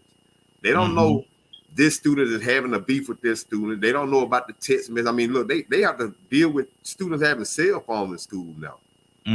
That was unheard of. Yeah. So now that their backs are against the wall because they have more obstacles to work against to still try to educate these children the same way we were. See, in the past, they could sort of work with us a little bit and deal with us personally. Now it's hard to deal with them personally because you might be crossing the line. So along with not trying to cross the line, you got to deal with technology that they're saying they have the right to use in school. Yeah. See, it was hard enough getting a child to pay attention. Now, not only do they not have it's harder for them to pay attention because they can play on their smartphone, what they shouldn't have in school, unless it's an emergency. But that's another argument. But then on top of it, you have all these other issues. Yep. All the other students going through all the same things, and so on. I sort of think it's designed. It's designed because one thing that is needed, people invest in prisons, so prisoners are going to be needed. People invest in McDonald's and salvage yards, and they're going to need low-level people to work those jobs. So I think the system is almost designed to make the strong survive. And the strong is those that come from a good background and have a support system that understands that it's their responsibility to make sure that their children aren't bringing the guns to school, that they don't even have that mindset to carry themselves in such a way, that they're not listening to certain music. Just so many things that the children are missing out on. So you asked your daughter a question earlier. Are the children out of hand? And I'm going to say, we are out of order. Everybody is out of order, like she said, and we are reaping what we sowed. Absolutely. Wow, there's so much going on. I'm going to go to Badger and Cassandra coming to you next. Badger, what's on your heart, brother? I've always been actually keeping up with the school, a lot of the school stuff. And from the way she's been explaining it to me is teachers are leaving their jobs. We're getting more schools are needing teachers. In a nutshell, I'm trying to get my words right. I'm sorry. So they have to take their salary pay, learn first aid for gunshots and all these other drills and everything else, on top of teaching kids a certain way that some don't agree with and some do. Of course, that's always going to be split. And then when you step back, you know, it's interesting how shootings at school is this is going to trigger Leonard. It's became normalized in society. How are the kids even getting access to guns to begin with? That's good. That's good. Wow. That black market, man. People get them bound right off the corner. Go get a gun right off the corner. Even the atmosphere that exists, why would they want guns in school? I mean, exactly. What makes a child say, you know what, I want to take my gun to school? Look at this. It could very well, because there is a bill, right? A bill that allows people now to bring guns on campus, on certain campuses, where they're fighting for all staff members to carry guns. What happened to the safe place? What happened to the safe place? Wow, that's crazy. So, you know, as we respond to things that are going on, it would be best for us to try to make decisions towards best safety. You know, that's the best thing about it. And, you know, when people talk about, well, how did this happen? Come on, man. You know how it happened. If the gun is laying, if I can go get it in the house, I'm going to go get it. I'm going to bring it to school. That's how it happened. Wow. That's how it happened. Then why don't we make a bill saying that the parents that own that weapon can no longer purchase a firearm? It's already negligence already. Once the child is investigated, that's usually what happens. You can be more aggressive as you like, but you can't be punishing people before crimes is committed. So one, you have to like at my old high school, I'll use that as an example. Metal detector. Man, we shouldn't have, it don't got nothing to do with what you believe. If you're going to try to stop these guns from coming in here, you need to have a plan to stop guns from getting in your school. Not sitting around talking about how you feel. The answer is metal detector, clear book bags, searches randomly every morning. But Leonard, I'm gonna tell you something, and this is something a lot of people don't think about. Hold on for a second. This is something. Hold on. This is something that a lot of people don't. Hold on, I'll come back to you, Curtis. I'm gonna go to Cassandra. I'm gonna come to you, Curtis. But one of the things that people are not paying attention to, all these 3D printers and stuff like that going on right now, man. Metal detectors, you know, they're good. But if you have a 3D printer that'll make a gun that'll fire a bullet, you know, it's not going to detect it. It's not going to detect. This stuff is made out of plastic, man. So you're not going to do nothing? Because we ain't had no cases of plastic guns. That's not what I said. I never said we're not gonna do anything, and I said metal detectors are good. Metal detectors are very good, and they're needed. But there's also this other element that we have to be able to deal with. If we're gonna deal with it, we gotta deal with it all. And so if somebody could get like a gun that they make on the 3D, I got a 3D printer upstairs. I got a 3D printer upstairs, man. If I want to make a gun, I can make a gun on my 3D printer, man. And it'll fire a bullet. I do understand all that, but how does that contribute to what needs to be done? No, I'm just saying, if you say the metal detector is one of the things that you need to do to rectify the situation is metal detectors, and I do agree, metal detectors are very good. And I said it would help stop guns from coming into your schools, just like they do at different events. Not all guns. But and my point was not all guns, because I can go upstairs right now, program my 3D printer and print out a gun. But is this a political conversation or a conversation about stopping guns? Well, y'all both right. You're both right. I mean, it will help, but it won't stop it. That's right. all. I mean, it will help. Right. This whole notion everybody doesn't have access to a 3D printer. Exactly. And so it's not think of every other thing. It's like addressing the issue at hand. There is a way to do things, and you get closer and closer to doing them better as time goes by. Right. But one, you could at least put into place programs, policies, and procedures to help try to deter the behavior. Like, say, for instance, the first time y'all see on TV one of y'all kids up against a locker, assume the position, doing that search, one of y'all gonna go down there and have a problem with that. You're already talking about school to pipeline as if this is a school problem. No, it's a person problem. It's a person problem. And, you know, people, well, they don't set our kids up to go to prison. Look at what your kids are doing. They're bringing guns to school. Yeah. Come on, man. What are you going to do? At what point do you want to take some action or just sit around and lament about it? That's good. That's good. Cassandra, what's on your heart? Sis, talk to me.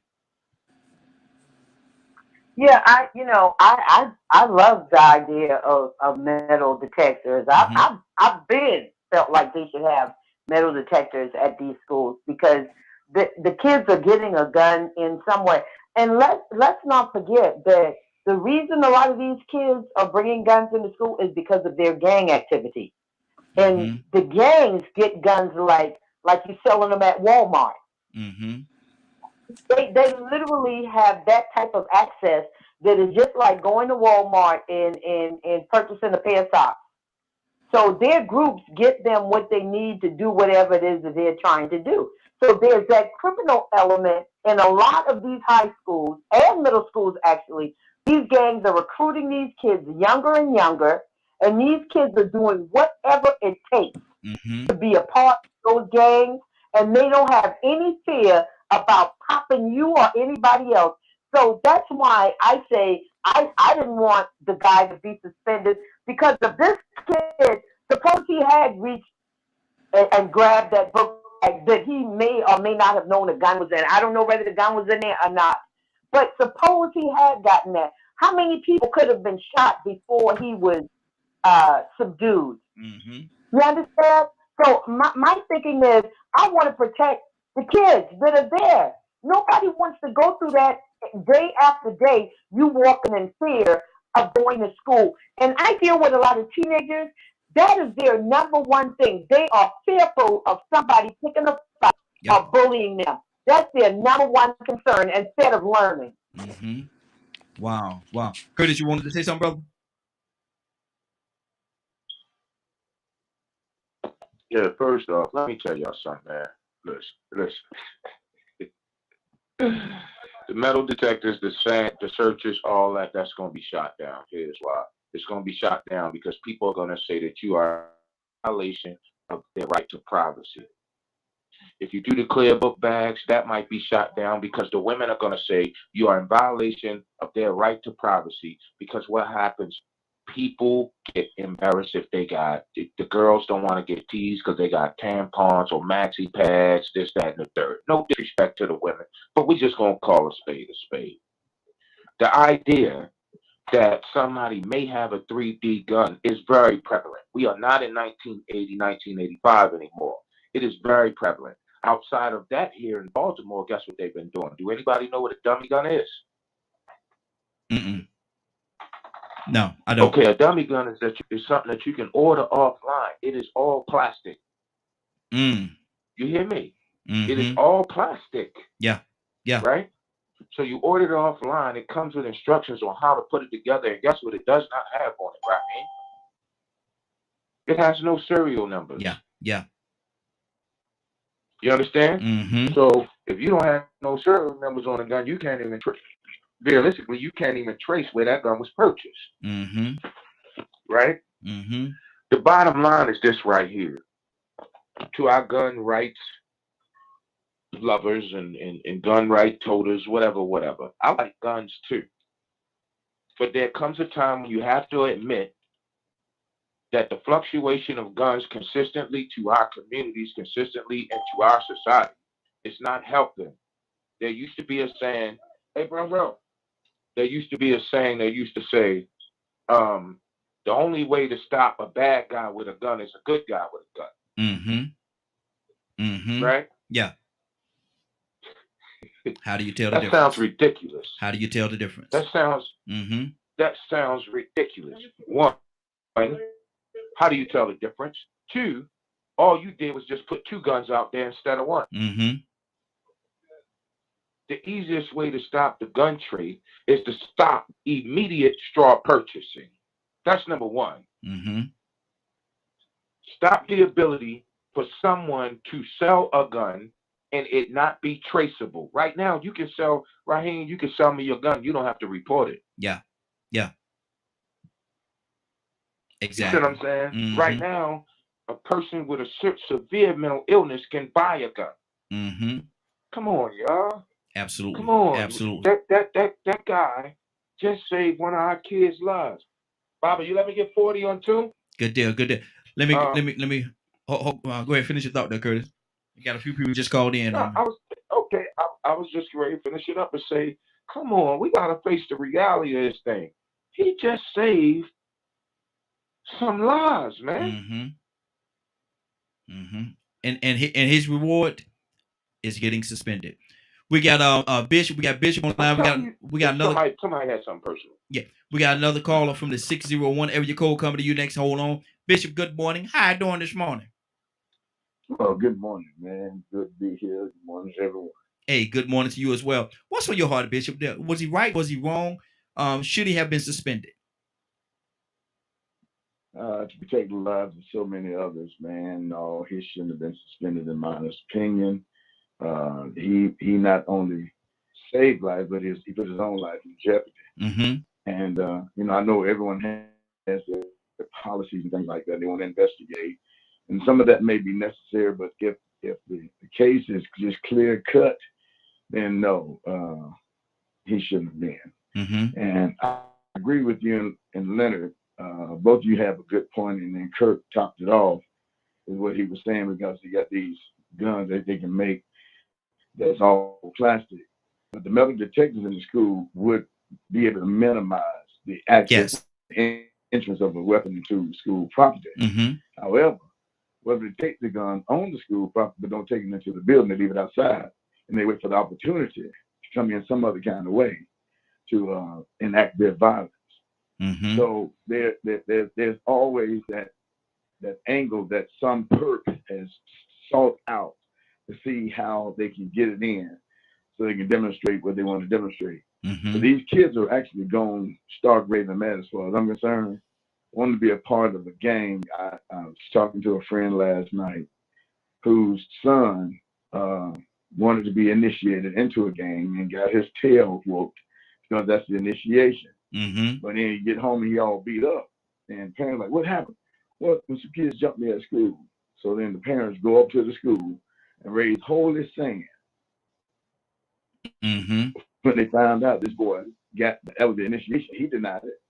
But at the end of the day, that's exactly what it was, an initiation. And he had his mom and dad looking for food.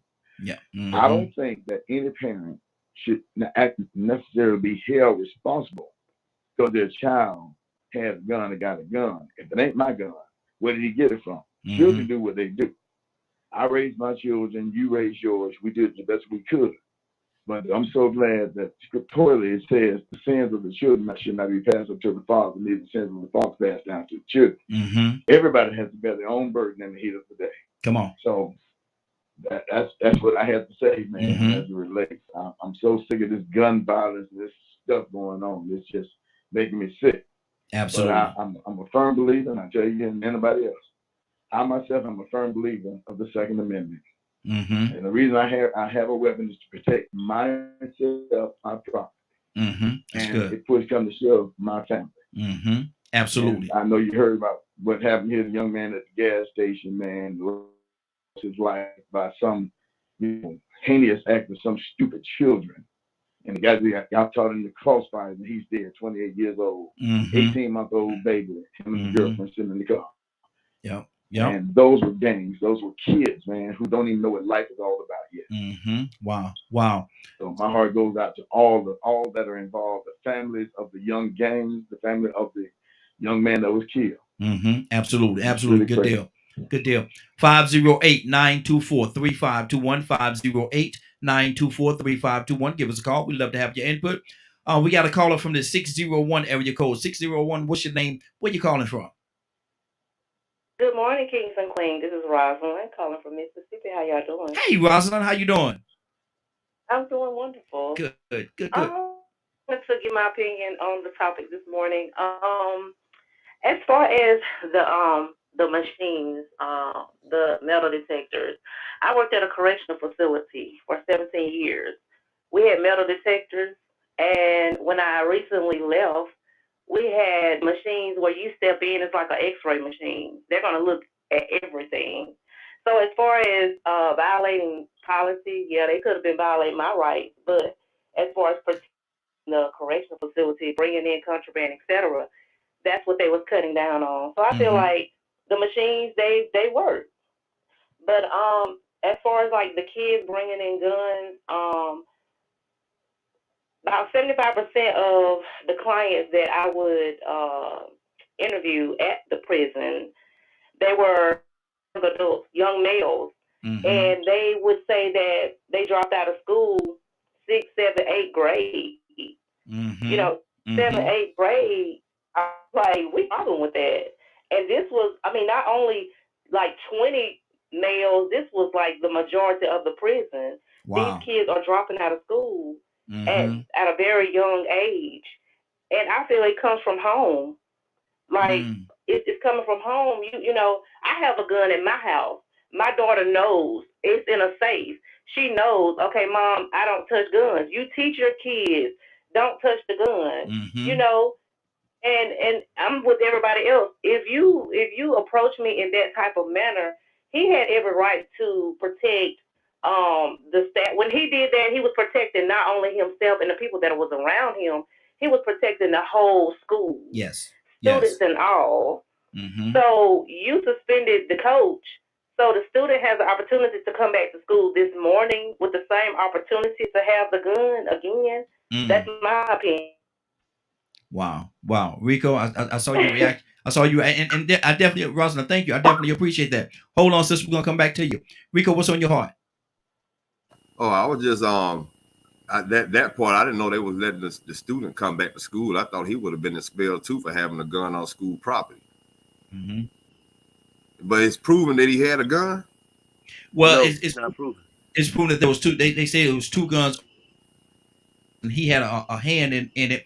And they was trying to. The conversation that they had initially was they were trying to get him to explain because they saw a young lady pass the gun, the backpack to him would held the guns. They couldn't tell who it was that was passing. They were trying to figure out who is this passing this gun to you, and he wouldn't tell it.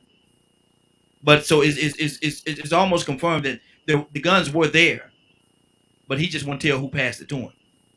Well, they should have expelled him for getting the gun. So it's proven that he had guns then. Somebody gave him some guns and he had them. He was in possession of them. From what they're saying, yes. If man, it might be it might not be enough detail out to even be discussing this. Because I mean, if he was proven to be in possession of the guns, then he don't want to tell who gave them to him. If that's the story, yeah, he got to be expelled. So if for some reason they're choosing not to suspend or expel him, we ain't got enough information. Something ain't right. That's just a little bit too outrageous to see that the coach got suspended, but the student didn't get suspended, but he actually was in possession of guns. You know, if he says that, well, he didn't know there were guns in the book bag, you know, that might be here or there. You know, I mean, if the coach, how did the coach know there were guns in the book bag to go tackle him? And now, from what I read a second ago, if I'm mistaken, I think the coach said that he was being threatened. It was self-defense.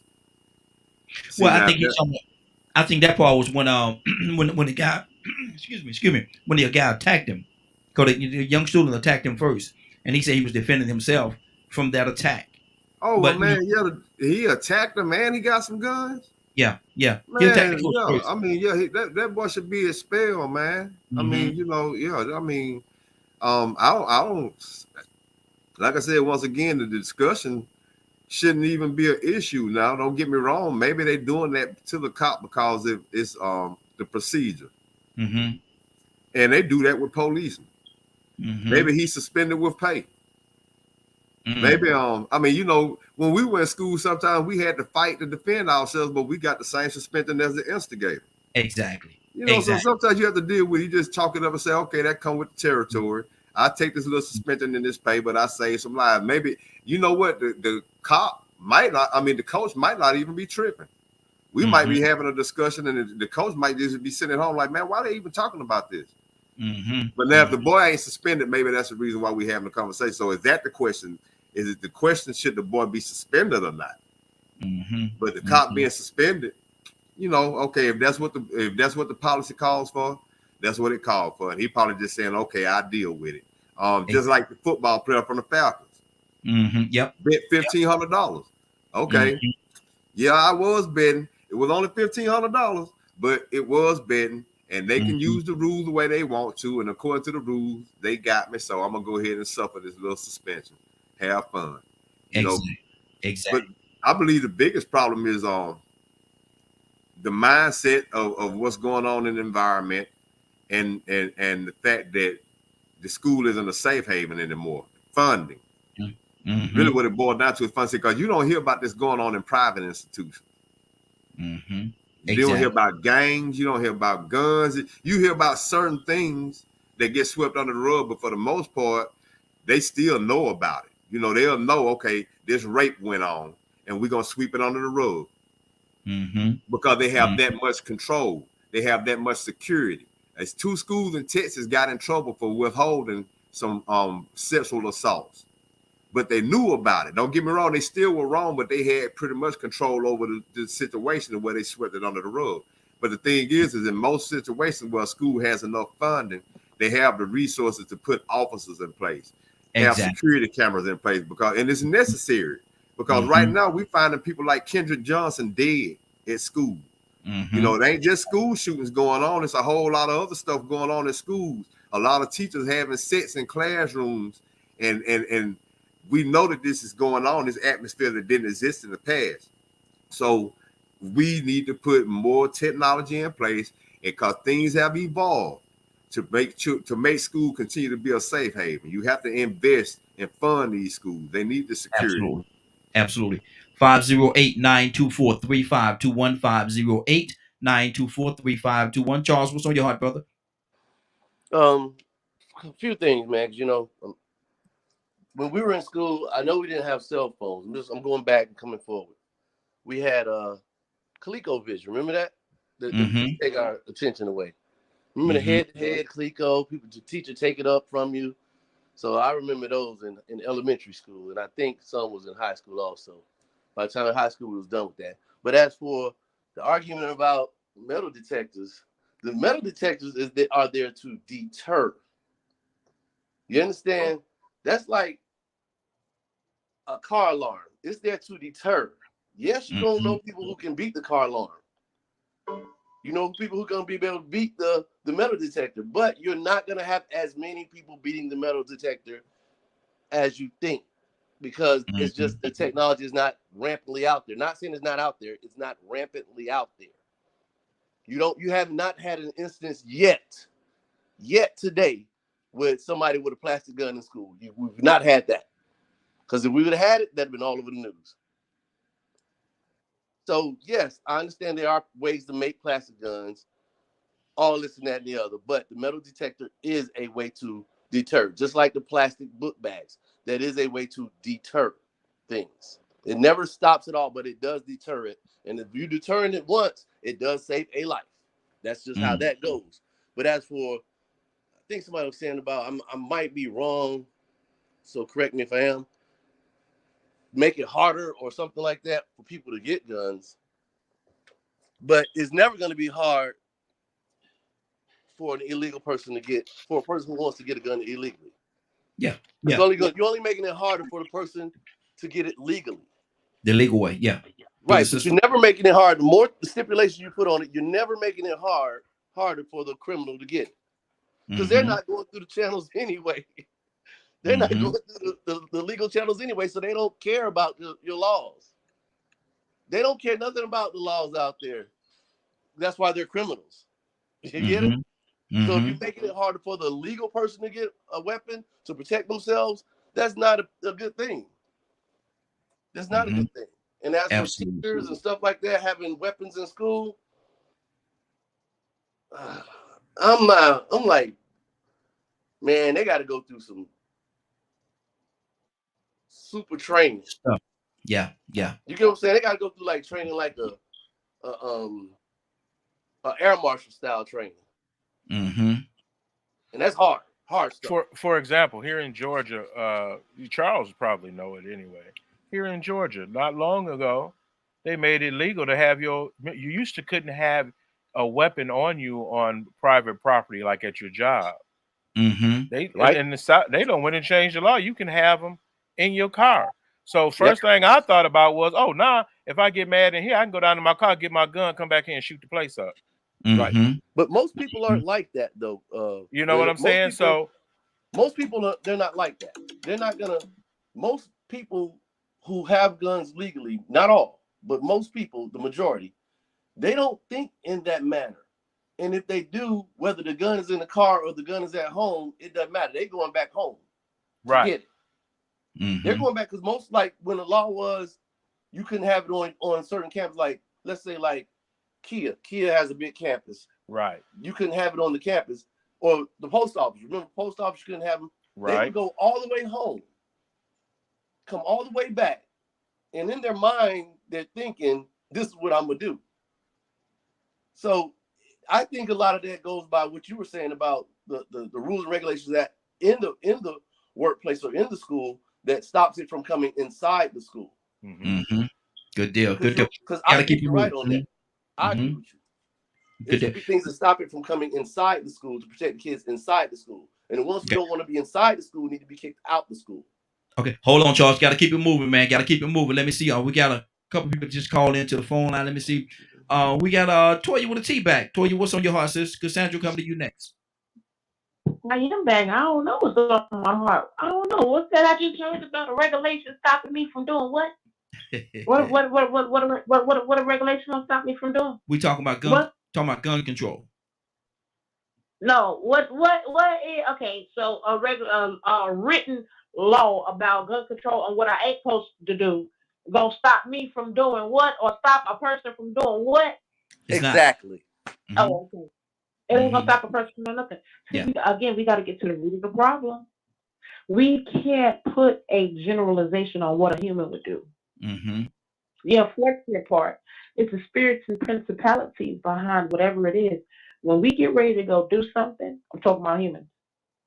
If what I want to do is go get a pistol and go do this, that, and the third, that's what I'm going to do. Ain't nobody thinking about no regulations and rules. Come on, let's do it. Like what I was referring to earlier with police. I'm quite sure there are some regulations and rules and things we shouldn't and couldn't be doing. But we break our regulation rule all the time. So now all of a sudden, the regulation and rules supposed to stop a person from doing what? If they feel like they want to go get a pistol, they could have followed the law every day, forever.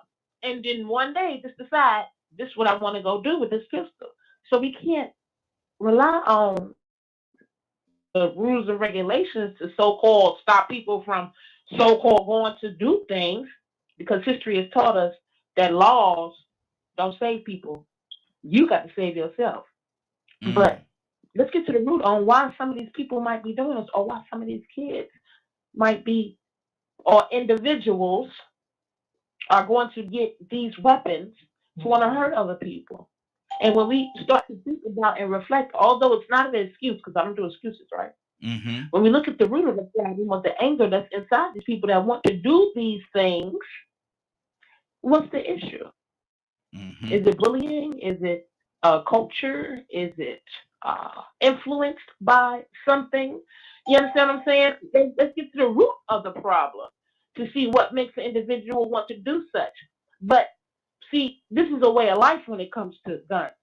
Because again, kind of like the front of the police, guns is a problem until it happens to you, then you want one. Mm-hmm. Right? Gun Mm-hmm. control is all cool until you get put in a predicament where you use gun control the right way to protect yourself, and then you're the person that's in trouble on behalf of trying to protect what's yours, and now you got to deal with things of the law. You understand what I'm saying? So Mm-hmm. sometimes we have to see things for face value, and laws don't control people. You understand what I'm saying? We need to get to the root of the problem on why people want to feel the need or a desire to want to go get a weapon Mm-hmm. to kill and cold harm and murder other people. Exactly. Cassandra, what's on your heart?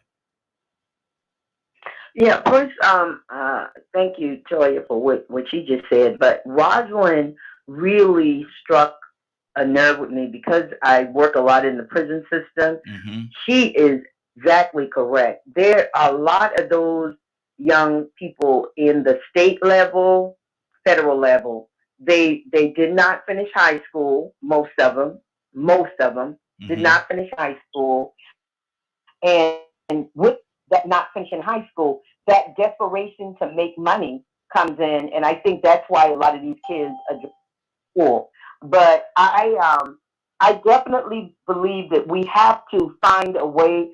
I don't even know what it is at this point because it seems like it's so far gone with the schools and how these kids are behaving and the gang activities that's going on in the school. It breaks my heart because some of these kids are extremely smart kids, mm-hmm. and they mm-hmm. get caught up in gangs. Because I know, I mean, I was in a gang. I know what that life was like. And then Bishop came back and talked about his friend's son that had the initiation and then lied and said some kids jumped him at school.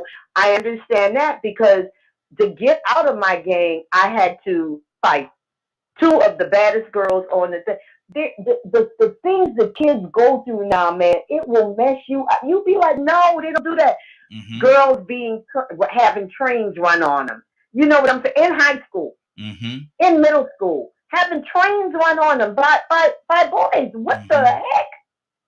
Mm-hmm. We gotta find a way to reach these kids because it's something terribly wrong. Exactly. And no conscience, mm-hmm. conscience at all, absolutely none. Mm-hmm. Wow. We covered a lot today, man. We hadn't even got to our topic of the day, and we might have to revisit that one again some other time because I don't think we can really move away from this right here, right now, with where we are. Toussaint, what's on your heart, brother?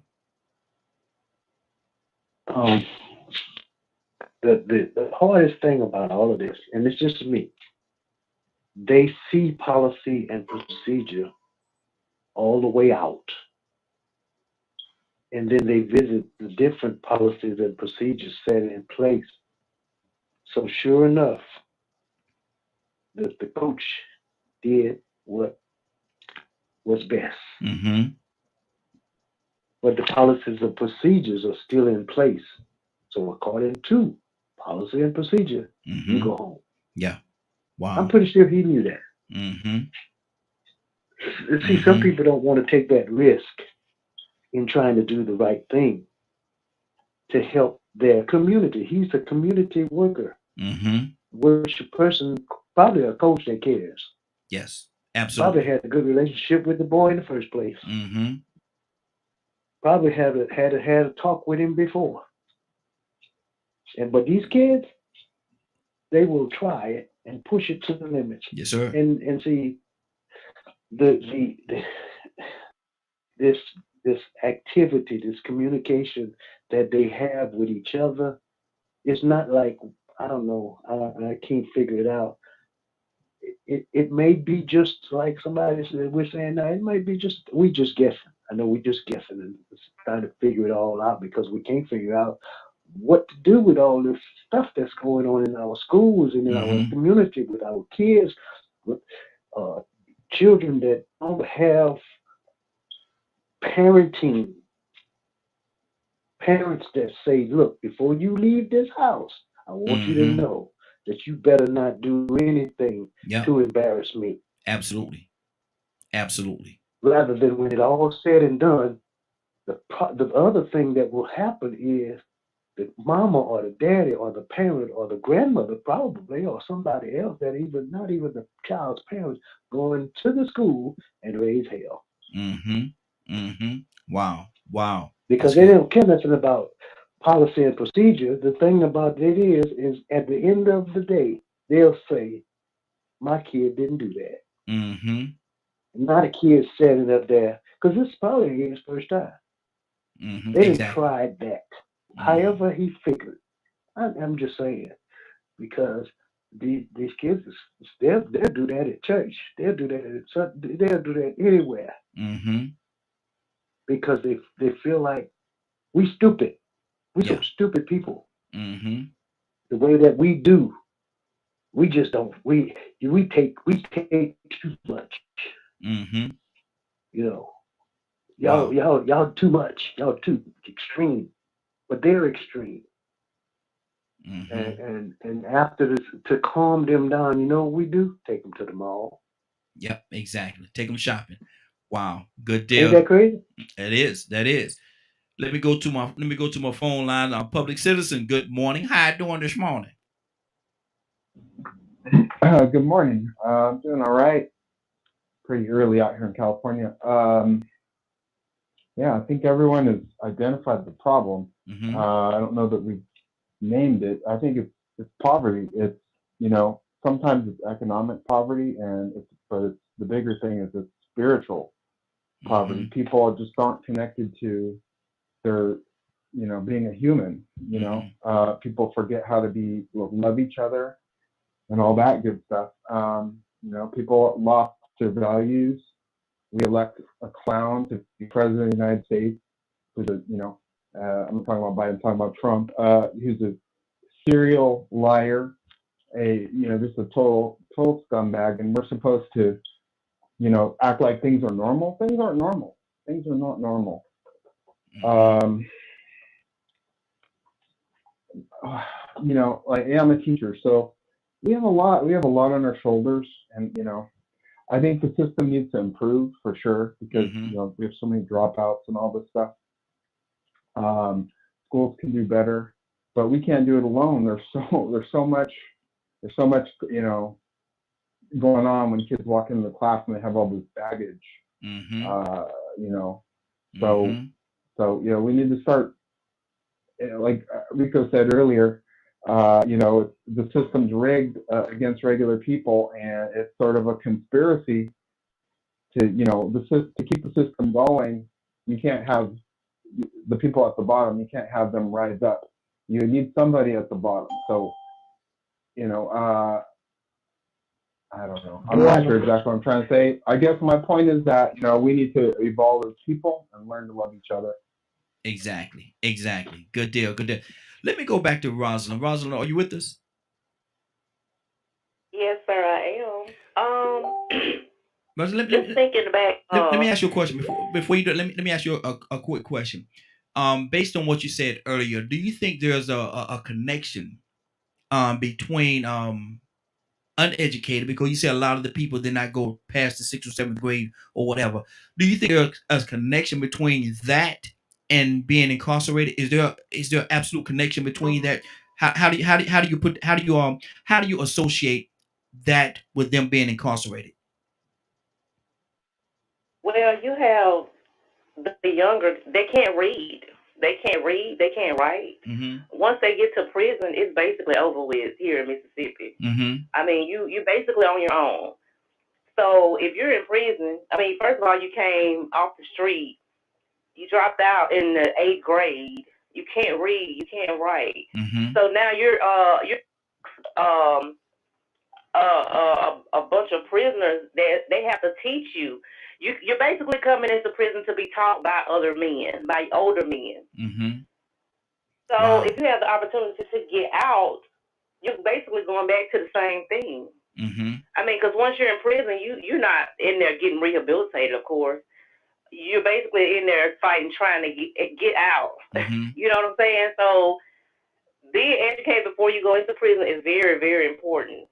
A lot of the guys, they don't even know how long they have left. They don't even know, you know, you can have somebody to come in there and get them just sign a paper. They don't know what they're signing. They could be signing their life away. Even if they came in there doing 2 years, they can sign a paper saying that they was witness to murder and get more time. You understand? And they don't understand anything. So if you don't have any type of education or know what's going on, you're basically lost. Wow. It's like repeating itself. Wow. So and to just reiterate on, it's more of like because I'm a thinker, and I don't work at the prison anymore. I'm a thinker. When I would go to work, I would have my own plan. I know they have policies and procedures. Don't get me wrong. I go by policies and procedures, but I think ahead. Whatever you're thinking about doing, I already done thought about it. I used to tell my clients that all the time because I worked around men. Whatever you're thinking about doing, I done thought about it. So once they, you know, I was a social worker. So you come into my office, I'm already thinking. First of all, I'm looking at your body language. So we just have to implement plans. You know, a lot of plans have to be implemented. The same way they have plans to prevent school shootings, or when a school shooting happens, they have put plans in place to try to get to the shooter, right? Yes. So you have to implement plans for these kids when they're coming to school. Okay, well, if we know they have a gun, okay, so if you have a kid coming in with a big book bag, okay, let's check his book bag. Like they said, do periodic checks. You know, you just have to implement plans to put people in positions to think ahead of these kids, because social media is not going anywhere, technology is not going anywhere, TV is not going anywhere. It's totally different from when we went to school than the kids that are going to school now. Just like the last caller said, you know, you had the president that was, you know, not knocking him, but my child would come home and even talk about mama, you know, Trump is a bad man. He say mean things. You know, they even had kids not to say they were into it, but you had the black kids into it with the white kids, all because of this man that sits high in the White House that's doing things that's out of character. And the kids saw it on TV. Of course, you know, they watch TV. So you kind of had, you understand what I'm saying? It was like these kids see these things. The things that he did in the White House could have caused a conflict in the school. You know, it could have, because of the things that he was saying and doing. But you have to implement plans. It's all psychologically. You just have to implement plans, have plans put in place. Think about things before they happen. That's good. That's good. That's my only opinion. Absolutely. Absolutely. And I agree with you. Rico, what's on your heart, brother? Man, her and Cassandra, man, they knocked it out the park. She did both times. You go inside those prisons and those jail systems, man, and you see a lot of uneducated people. You know, I think I told a story about when I got wrongfully incarcerated, and I was a bunkie with a guy that couldn't read. And the other bunkie tried to take advantage of him and wrote a letter to his sister trying to get with him. So I read the letter that really he could not read. This was a grown man, couldn't read. Same situation. At that same time, I represented myself and got myself out of jail because I was a lot more educated than the other ones in there. And I realized that not only did they drop out of school, but a lot of them didn't have their fathers in their life. But we talk about prevention. You know, she said some key words, and I said it earlier. First, you have to understand why these children would even want to come to school with this type of stuff. And then we talk about prevention and plans for prevention. And it's going to take funding. See, people invest in prison and they invest in all these things, but they won't invest in preventing the toxic environments that come into a school. You see, school is a safe haven, but it's also supposed to be a place where you are prevented from the toxic environment that may be outside those doors. It should be a distraction. So school, really, for school to succeed, you have to create a distraction, and not only just a safe haven, but a place for them to be able to say, well, you know what, this is different than what I'm experiencing when I'm going home, because everybody's saying the same thing. It starts at home. But when I say the school to prison pipeline, it's not that the school is teaching them to do the things to go to prison. It's that the schools are letting them slip through the cracks, and they're seeing the things that will lead to them going to prison, like doing whatever it takes to get money, learning to survive the best way you can. And see, man, like I just said, I just got off the phone with my son's school teacher, and I could probably take up the next 45 minutes, man, breaking this thing down. I could tell you about why funding is needed, but I'm going to dig into his business a little bit. This is how the school to prison pipeline works. I just got on his portal yesterday. I finally got access. I had to go to court to have rights as a father to have access to my son's school record, because over the years I've been lied to and this and that, and it's expensive.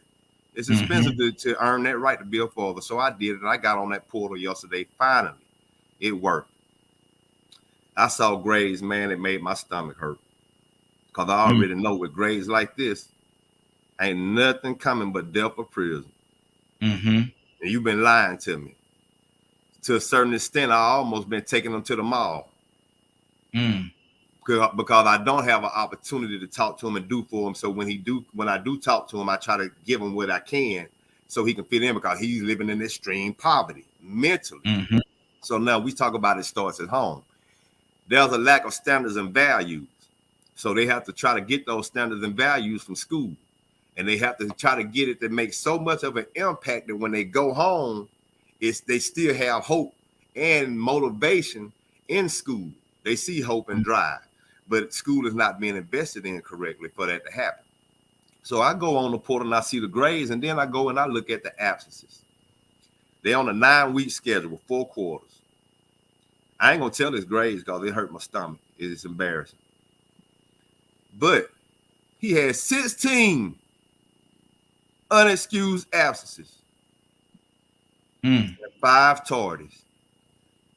I emailed every last one of his teachers yesterday, and only one called me, and she called me first thing this morning at 7 o'clock Eastern Standard Time from Jacksonville, Florida, because she's been trying to reach out to his mama, and she sees the dead end. Like I said, she came from that same household, a white woman, came from a home of drug addicts. She sees and knows what's in store for him. I've been reaching out to his parents. Nobody's responded. That's why I responded so fast. I was about to give up. And on top of that, she understands that if you have grades like that and progress reports like that going home, and you don't have a parent coming up there talking to teachers to find out what's going on, school is all you got. School is all you got. When you are missing days like that, and nobody is able to say, I mean, this is the home part. You already know as a teacher, his home life messed up. Don't nobody care. It's impossible for a child to bring these kind of grades home and miss these kind of days, and the parent, I not see the parent, or that nobody ever answered the phone. But she finally got one this morning. But the rest of the teachers haven't heard from them. They seeing the same thing. The counselor has been seeing the same thing. So I talked to her last Tuesday. She told me she was gonna call me back. This happens at every school he goes to. She ain't called me back yet. She's giving me the same runaround about when she's going to be able to talk to me and get him. So finally, I called and raised some hell yesterday. They tried to get him to the office. Guess what? He wasn't there yesterday. Wow. They couldn't get him to the phone. I talked to him 3 weeks ago. He didn't go to school because it rained. So those type of things, that's his home training. So now, as a counselor, like I told her when I emailed her, how is it possible for you to see these type of absences and see these type of grades and not call some type of children's services? Because there's there's an obvious sign of neglect and a lack of standards and values and non-concern. When you see what they wear in the school and you smell them and you see their hygiene down, you know they're being bullied. So when I say the school to prison pipeline, the school is letting it slip through the cracks, because I've only heard from one teacher so far. And I still haven't heard back from the counselor. And this is something that as a teacher or a counselor, I shouldn't have to reach out to her for. CPS should have been up there. She should have been calling and say, hey, I think I got a situation. This child has all these terrible grades. They have missed 16 days of school, and just this quarter, 5 tardies, unexcused.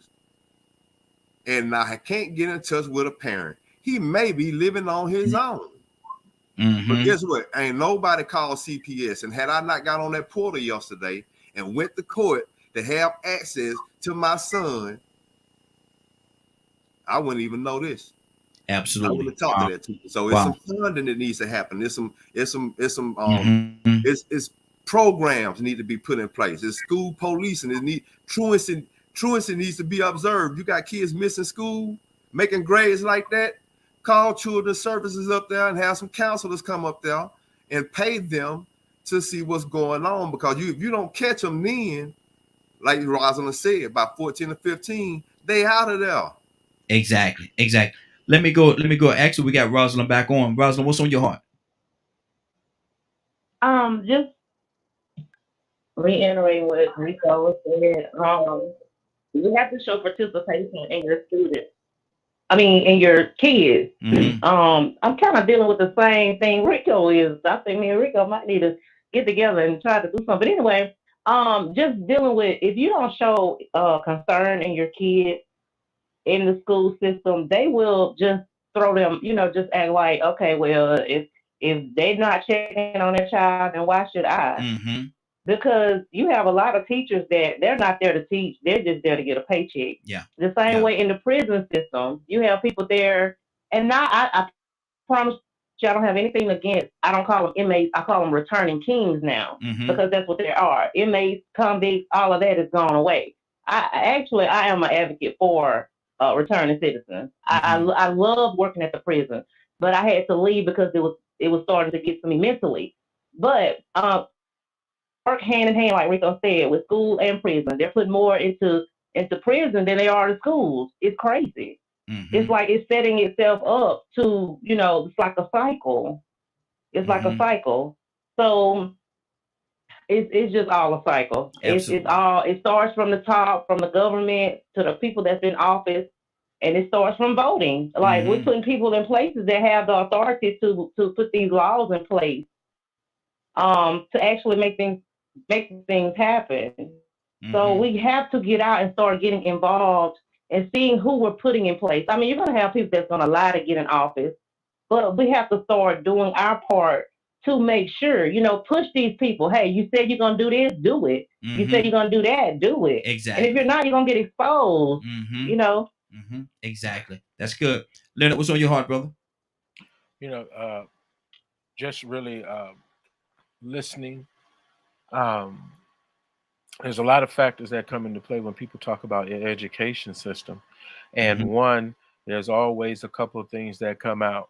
First of all, you expect too much of educators. That's one. And you have created a school system where you pretty much have allowed certain children to run rampant.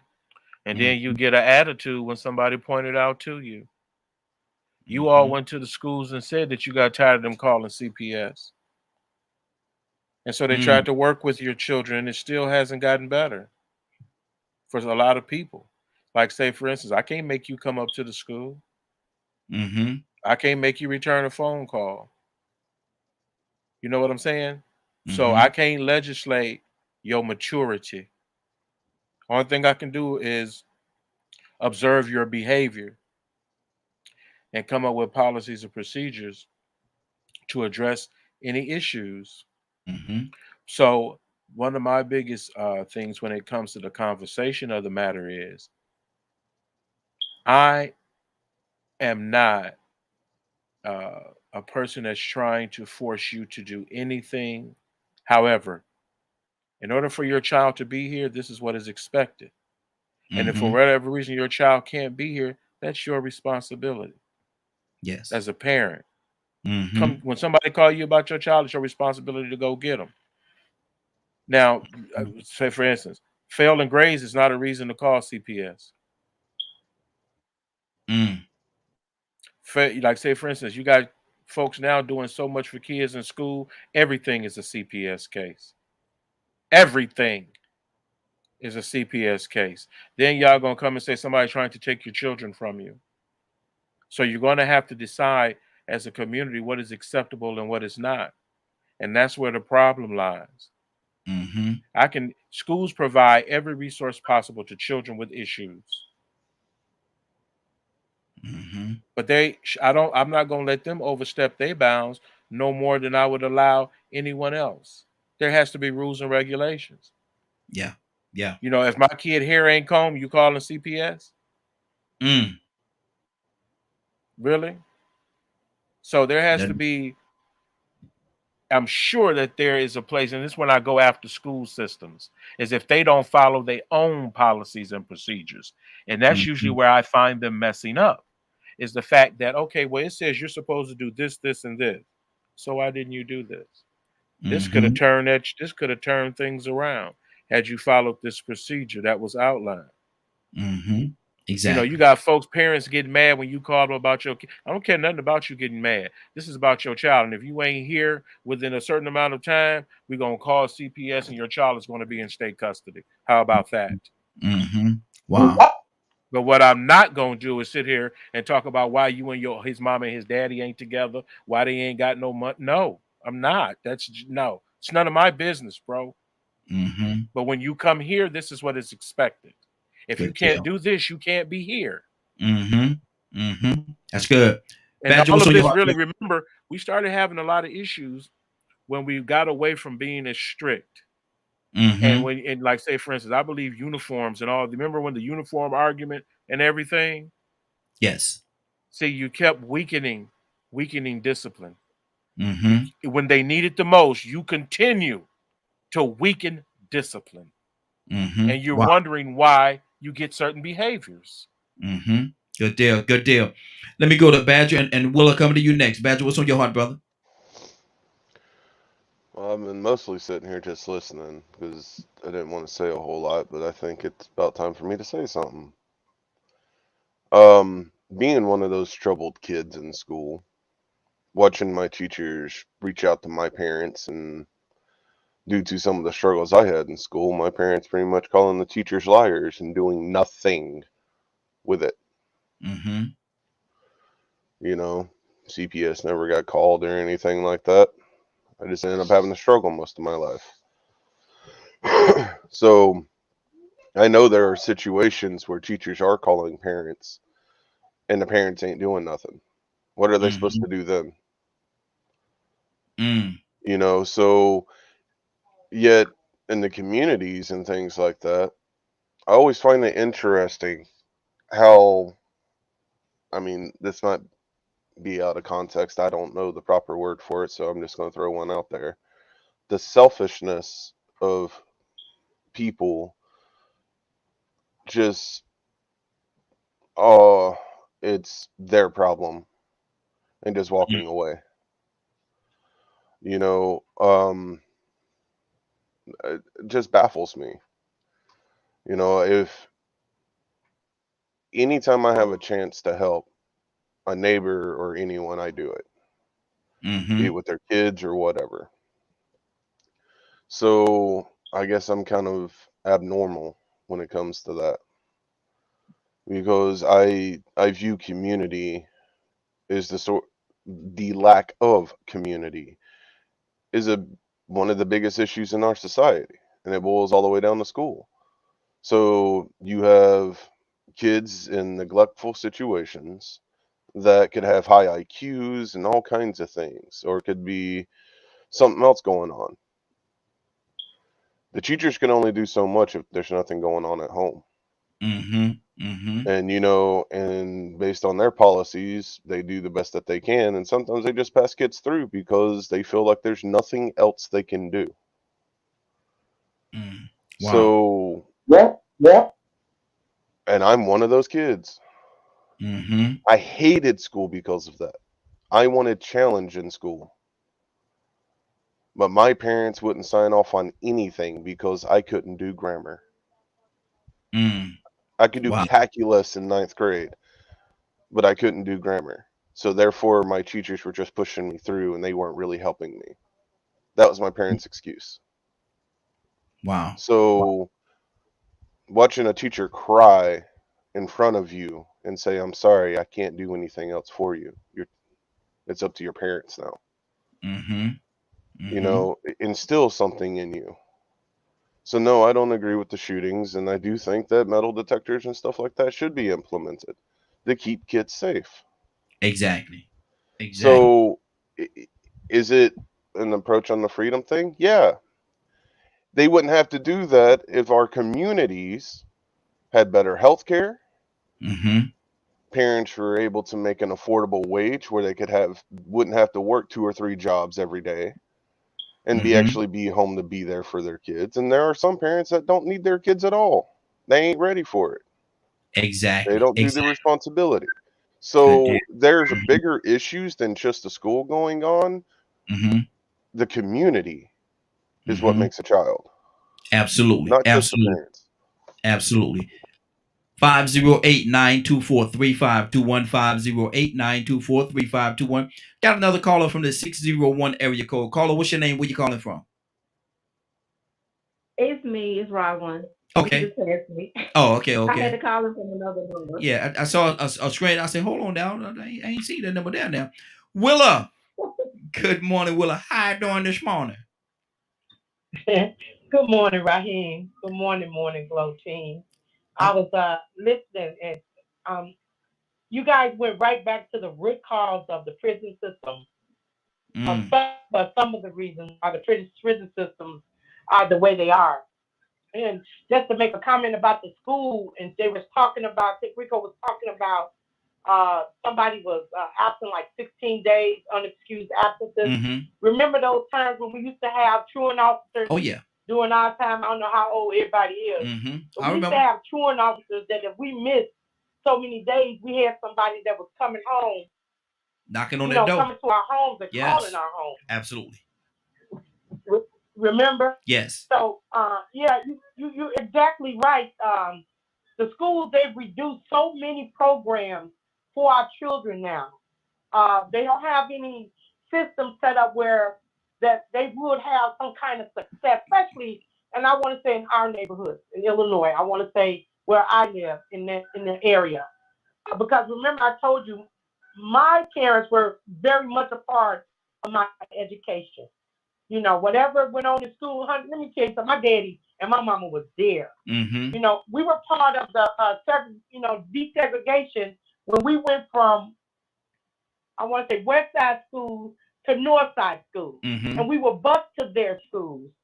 And I'm telling you, when I went to their school, it was a different educational system than I was getting when I was on my side of town. Should I say that?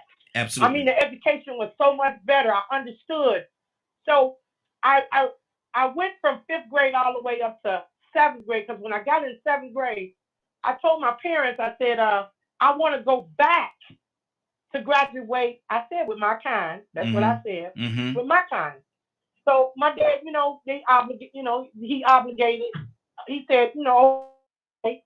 So I went back to my school, Emmett, which I don't Madison in Central. And when I got there, because of the way I was talking, because of how I addressed my education, the kids in school didn't like me.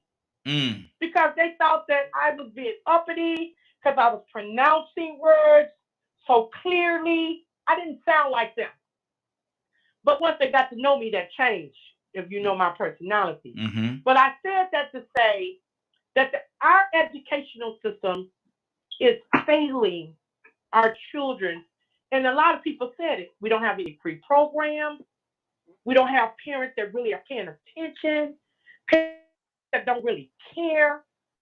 That's the sad thing about it, because I can go all the way up to the prison system, whether you want to talk about federal or whether you want to talk about state. In the federal system, they do have some programs, because I know people personally that were in both federal and state, and guaranteeing you they're different.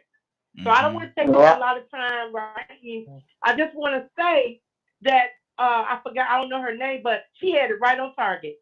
We need some pre-things before it happens, because everybody want to do afterwards, the after effect. Let's do the pre and see if that would stop less crime. See if that would stop people from not being educated. You know what I'm saying? Let's all get involved. Absolutely. And that's my opinion. Good deal. Good deal. Cassandra, what's on your heart, sis? Talk to me. Man, I absolutely love what everyone is saying. There are a lot of solutions that people have given, from their perspective, and I think if we would just use some of these. And like Leonard said, it takes you going to your education board and, making your ideas known or whatever you feel like, however we need to get the change. We need to do that. Um, uh, Willa hit it on the head in so many different areas for me. We have got to do more to educate. I'll keep our kids interested in the education um, system. We have got to do something. But let me tell you something. Coming from the hood and being around people that they weren't as smart as me, but I was following them. You got a lot of really bright kids that are following kids that don't have it. And a lot of it, like I said, for me it was about protection because my gang was my protection. I was smarter than probably everybody in my gang. I was an A student. I was in honor society, everything, and I was hanging out in the gang acting a fool. All because of protection. I wanted to belong. I wanted to feel a part. And I wanted to feel protected. Wow. There's a lot of layers tied into this thing here, man. Let me go to hadn't spoken to Curtis in a while. Curtis, what's on your heart, brother? Talk to me. Tell me about it. What everybody is talking about, I like to refer to it as preemptive preventative care, PPC, preemptive preventative care. The reason why we experience the things that we experience is because there's no real push and or monies gauged to deal with our population on that level. The sad thing,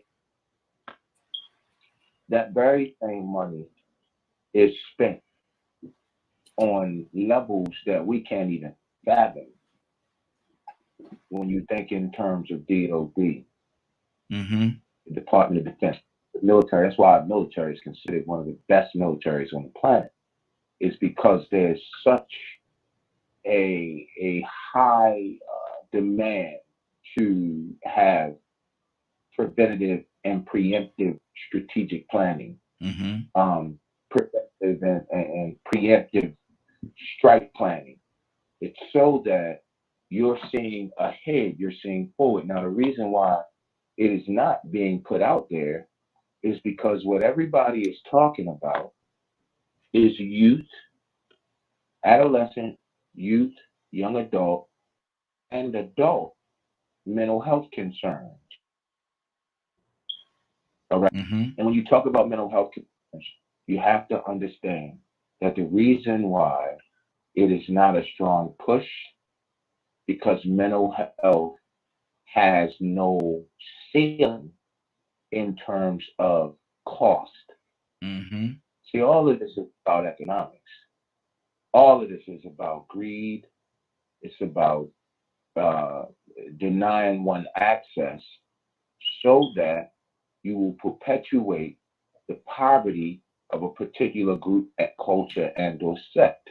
If you can perpetuate that poverty, then what happens is you can consistently make a large amount of money.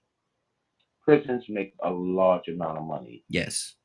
When I was for the Federal Bureau of Prisons, I was getting guys that had more licenses in education than I had as a college graduate, as a two-time college graduate.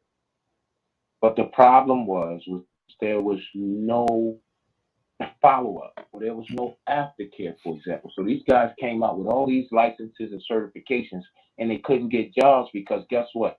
The policies instituted by the companies that was actually going to the prisons and training these guys, the company policies was, we cannot hire any ex-felons. However, you got to understand that that very same company right here, please don't take me off right now because I'm giving a jewel.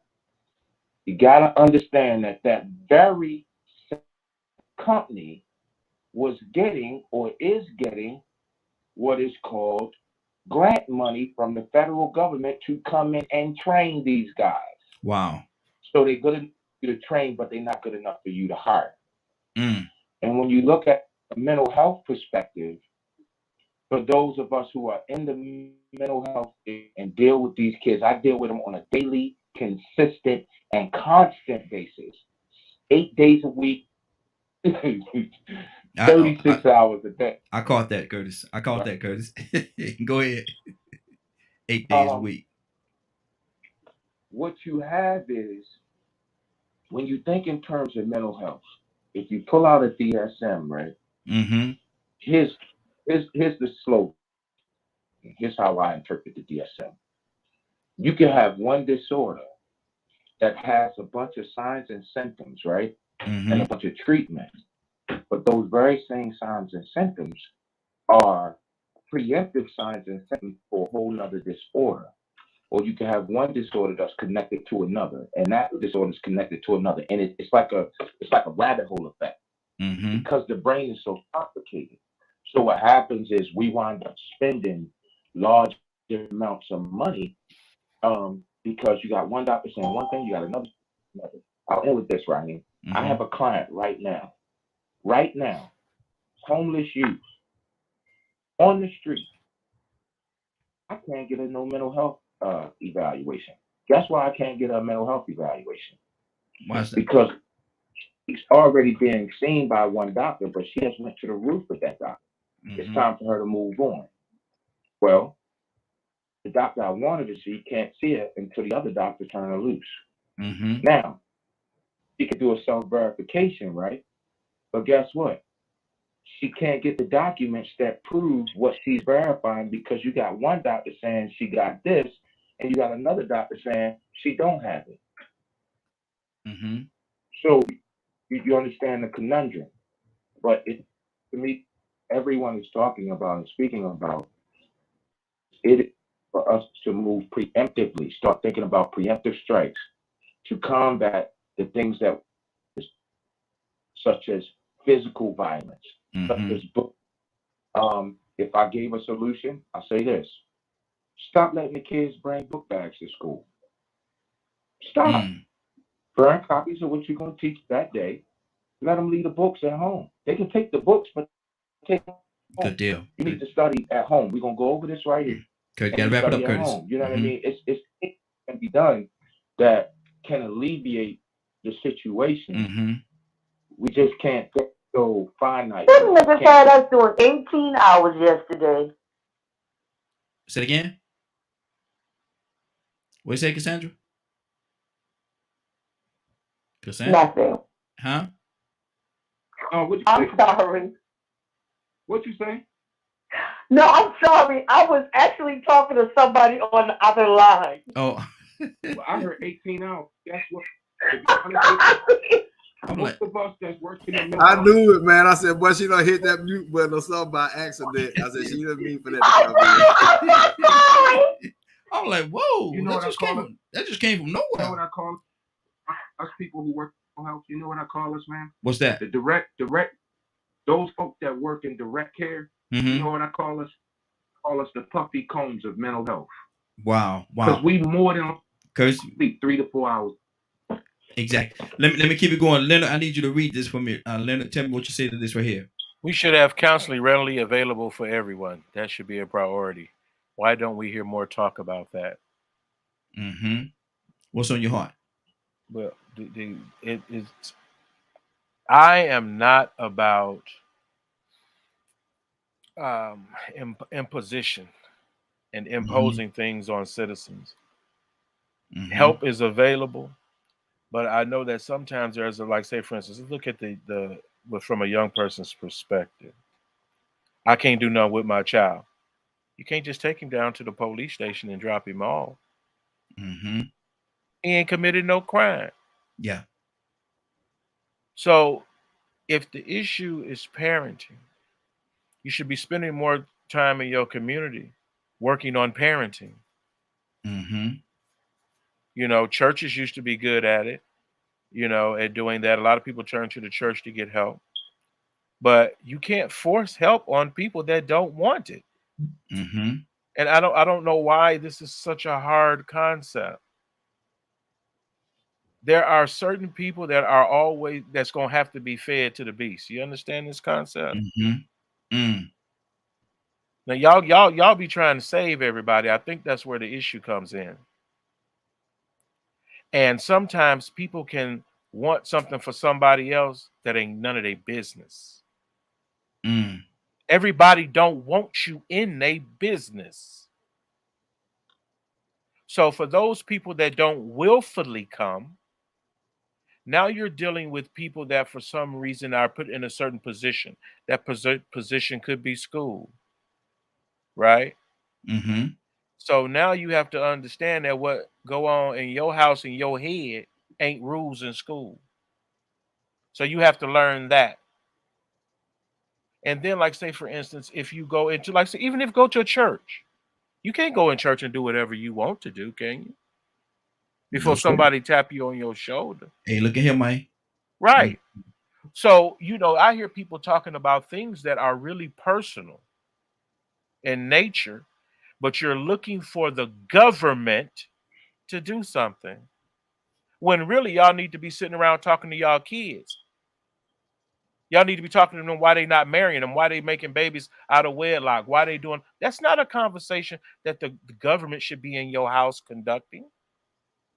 That's what you're supposed to do. So now you're looking to people that don't care nothing about you. Let's just put it that way. And looking for a solution to why you and your kids effed up. Now, we can pay to put the roof over your head through subsidies. We can make sure you got food to eat and things of that nature. What are you going to do? What are you going to do? You had them. They're your responsibility. Do you want this intrusion into your homes? You have to ask yourself that. If you want CPS knocking on your door every day because your child hair ain't combed, you can have it that way if you would like. But you have to realize that, one, it's your responsibility as a parent for that child's behavior. People shouldn't even go into teaching and don't address development. Teaching children, like Miss Cassandra just mentioned, that's when the kids have the same issue with middle school. The violence they're introduced to when they go to middle school. So, but when somebody came out and said everybody fight and get kicked out, y'all got a problem with that as well, remember? So, well, if he started it, why my kid get kicked out? Y'all went down there and told them people, and that's why they put these rules in place, and they get rid of everybody in the fight.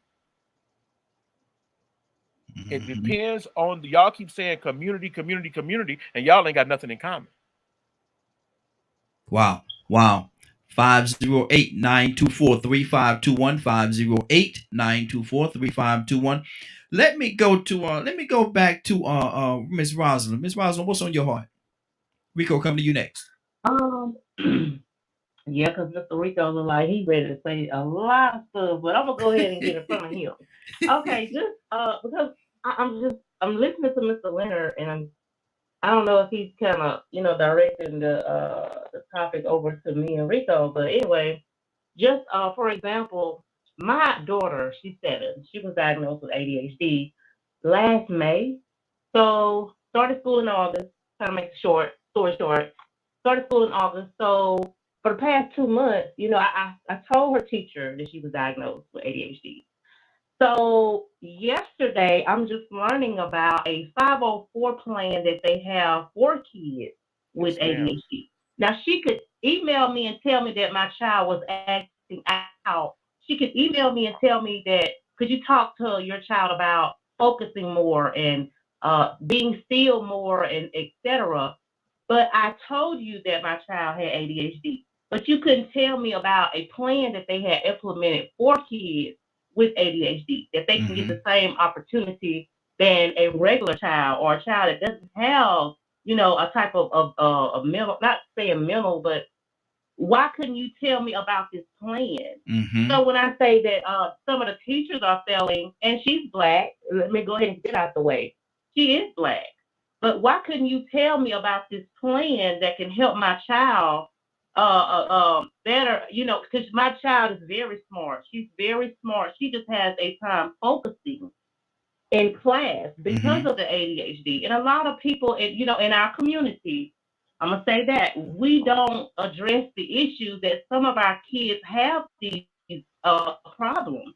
You have to take your kids and get them psychologically evaluated, get them tested. There is help for our community. We have, but as Larry said, you have to want it. Me and my child go to counseling every month. She get counseling, I get counseling, because there are things that I don't know about ADHD that can help me.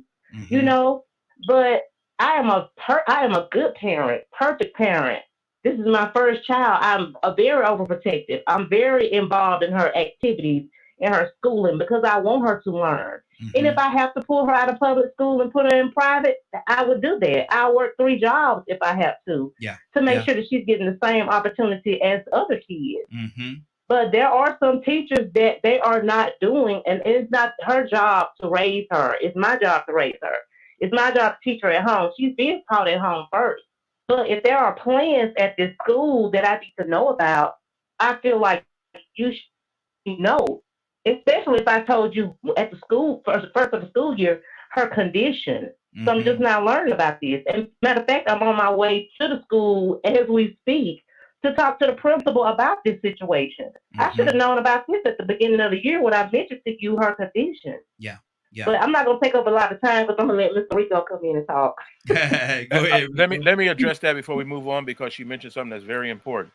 For people who are not aware, if your child is having issues, a lot of times they come up because of behavioral issues.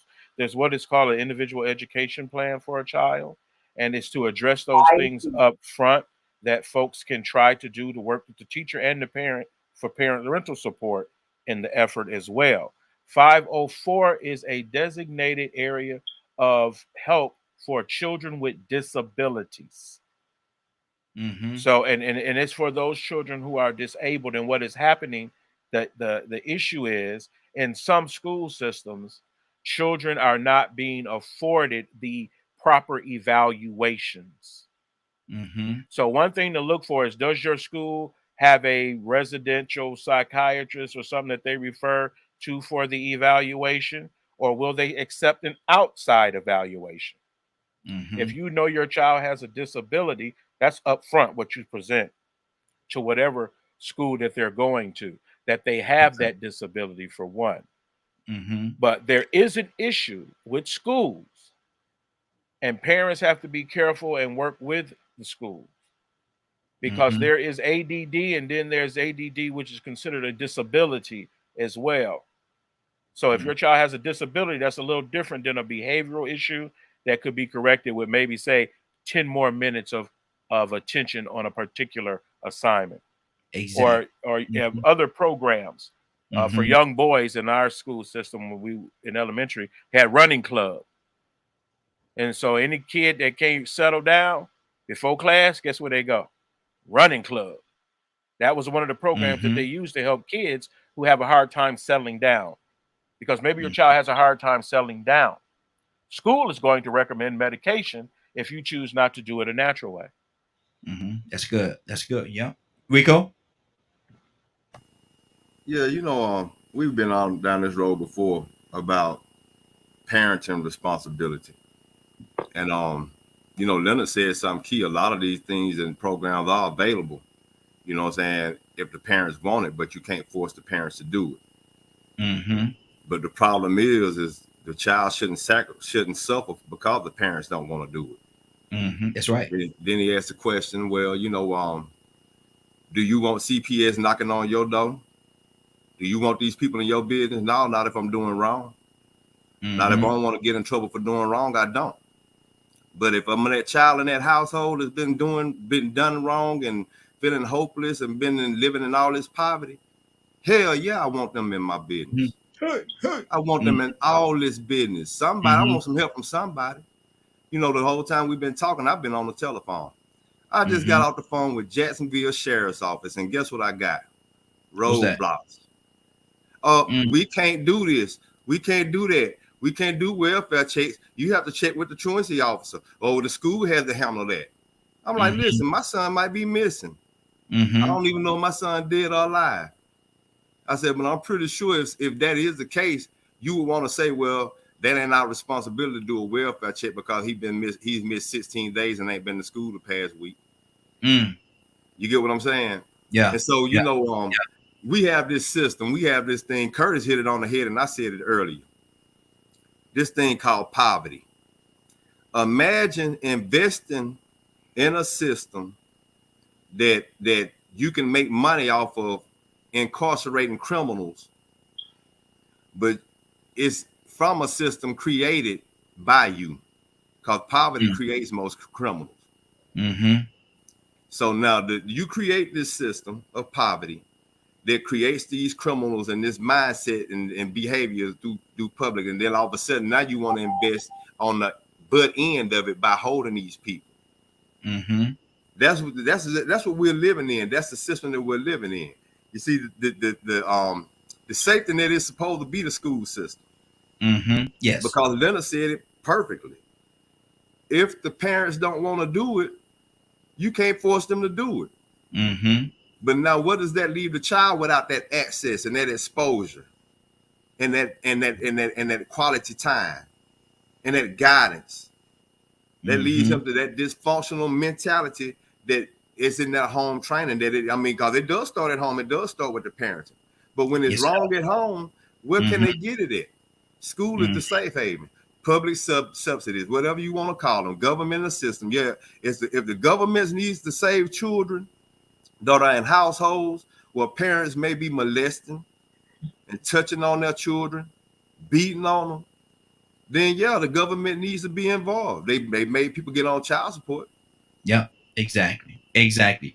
Man, look here, we ready to get on out of here. But before, let me go to Toussaint for a second. Toussaint, what's on your heart, brother? No, I'm just listening. Sometimes I don't know if sometimes we got to show up at these parents. Do they even still have parent teacher meetings? Yeah, they do. And what percentage of the parents actually go? Wow. Public citizen, you just called back in, brother. You got something on your heart?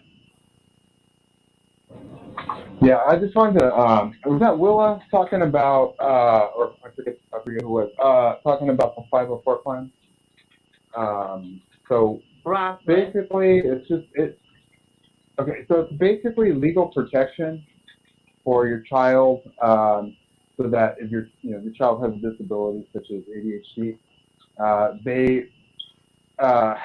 you have a recourse that accommodations are done by the teacher and maybe certain modifications. So, but these are certain things that should be happening anyway. That could be things like preferential seating, extra time to finish assignments, things like that. So it's not like a 504 plan is like something like, okay, well, we weren't using how it's most often used is parents will want it because let's say a child has really, really problematic behavior. It will prevent the school from suspending the child or disciplining the child. So I've seen 504s be used in a negative way. So where a child might need the discipline, but now their child's not going to get it because the school's afraid of the parent saying, "Oh, we better not do anything. This kid has a 504." So I have ADD a little bit, and just real quick, diet is what's helped me. Exercise, as Leonard said, stuff like that. That really works. Meditation. I think medication can help. The problem is a lot of times, it works for a little while and then it stops working, and then the parents get more, and they get more, and they get more, and then you end up with a drug addict. Wow. Yeah. Cassandra? Oh, go ahead. Cassandra? Yeah, absolutely. probably hit it right on the head. And every child is different. When you dealing with IEPs, you know, whatever plan you're working with, you have to tailor that plan to that child. That's one thing that I always pray for my kids, the kids that were in my class. I ask God to show me each child, show me what this child needs and how I need to deal with this child, because even if a child has ADHD or whatever the diagnosis or prognosis is, we have to make sure that we are looking at that child strictly as an individual, not as some group text, problem where you just everything fits that one child. No, it has to be tailored to that specific child and their particular needs. Right. Absolutely. Rico, you wanted to say something, brother? Yeah, I mean, you know, because to sort of drift it back to where you was, you know, the beginning of the conversation, we got to understand, man, the school, the environment, period, the atmosphere that we live in, we are dealing with some very neglected and frustrated children. They're going to these schools, and now you got frustrated teachers. They're neglected funds wise. They have a shortage. I mean, you know, I just got off the phone with one teacher. Sounded like she wanted to help, and then another one, you could tell her hands real short on it. But the thing is those children are slipping through the cracks. Those same neglected and frustrated children, and therefore the policies in place for coaches to tackle children, because they are in an atmosphere where children are bringing guns to school and using them. Now that's why that atmosphere exists. These are neglected and frustrated children, and they continue to be neglected and frustrated because some of them are coming from poverty in different arenas. They're being treated different ways, and on top of it, the schools and the teachers don't have enough funding. The ones that do care, because you have some that call back that do care, then you have some that leave messages like "Good morning." Unfortunately, I've closed my grade book for the third quarter. I'd say reach out to the guidance counselor about Cameron taking classes this summer, and that's it. Wow. Tell me about 3 o'clock today, Rico. If you missed today's show and would like to see it or hear it in its entirety, you can tune in at 3 p.m. Eastern Standard Time on www.dkmmediagroup.com. Good deal. Willa! Hey, Raheem. Do you know what time it is? Ready. You ready? Yes, I do. I do. Are you ready? Father God in heaven, Lord, we just thank you, Lord. Father, we thank you for allowing us to get up this morning to see another day. And Father, if there's been anything that we said, that we've done, that we thought that has been displeasing to you in your eyesight, Father, we're asking for your forgiveness. Father, we know that you are a merciful God, a gracious God, and we love you, Lord. Father, we thank you for the teaching and the lesson, allowing the Holy Spirit to dwell within us, oh Lord. Touch each and every last one that's on this line, Lord. Lead them, guide them, give them wisdom and understanding, Lord. Father, we love you, we honor you, we praise you in your Son, Christ Jesus' name. Amen. Amen. Amen. Amen. Go ahead, Cassandra. I know you got something behind that. Come on, Cassandra. I ain't got nothing behind that. When Willa pray, it's amen and amen. That's all. Pass the plate. Good deal. Rico said, ain't no. Rico like, no, I ain't got nothing to say. As a matter of fact, end the show. Look, right. Look, man, listen. Like y'all know I ain't that religious, man. You know what I'm saying? But listen, I've been in a funk, man. Yesterday, man, I called Toy. I texted her. And I finally went out and started walking again, but I was in a bad place yesterday, man. I mean, I started going back into some of my old mindset and thought processes, man, and I was about to take me a trip. And this is the first time I probably smiled since I just heard her finish praying. Praise and God. so, like I said, man, I mean, even though I might not be religious, man, like I said, to me, I'm very spiritual. And something in that woman's heart, something in her heart, man, and something in her spirit. Right. It goes beyond anybody's church doors. Come on. There you go. That's powerful, there, brother. Amen. That's powerful. Amen. Amen.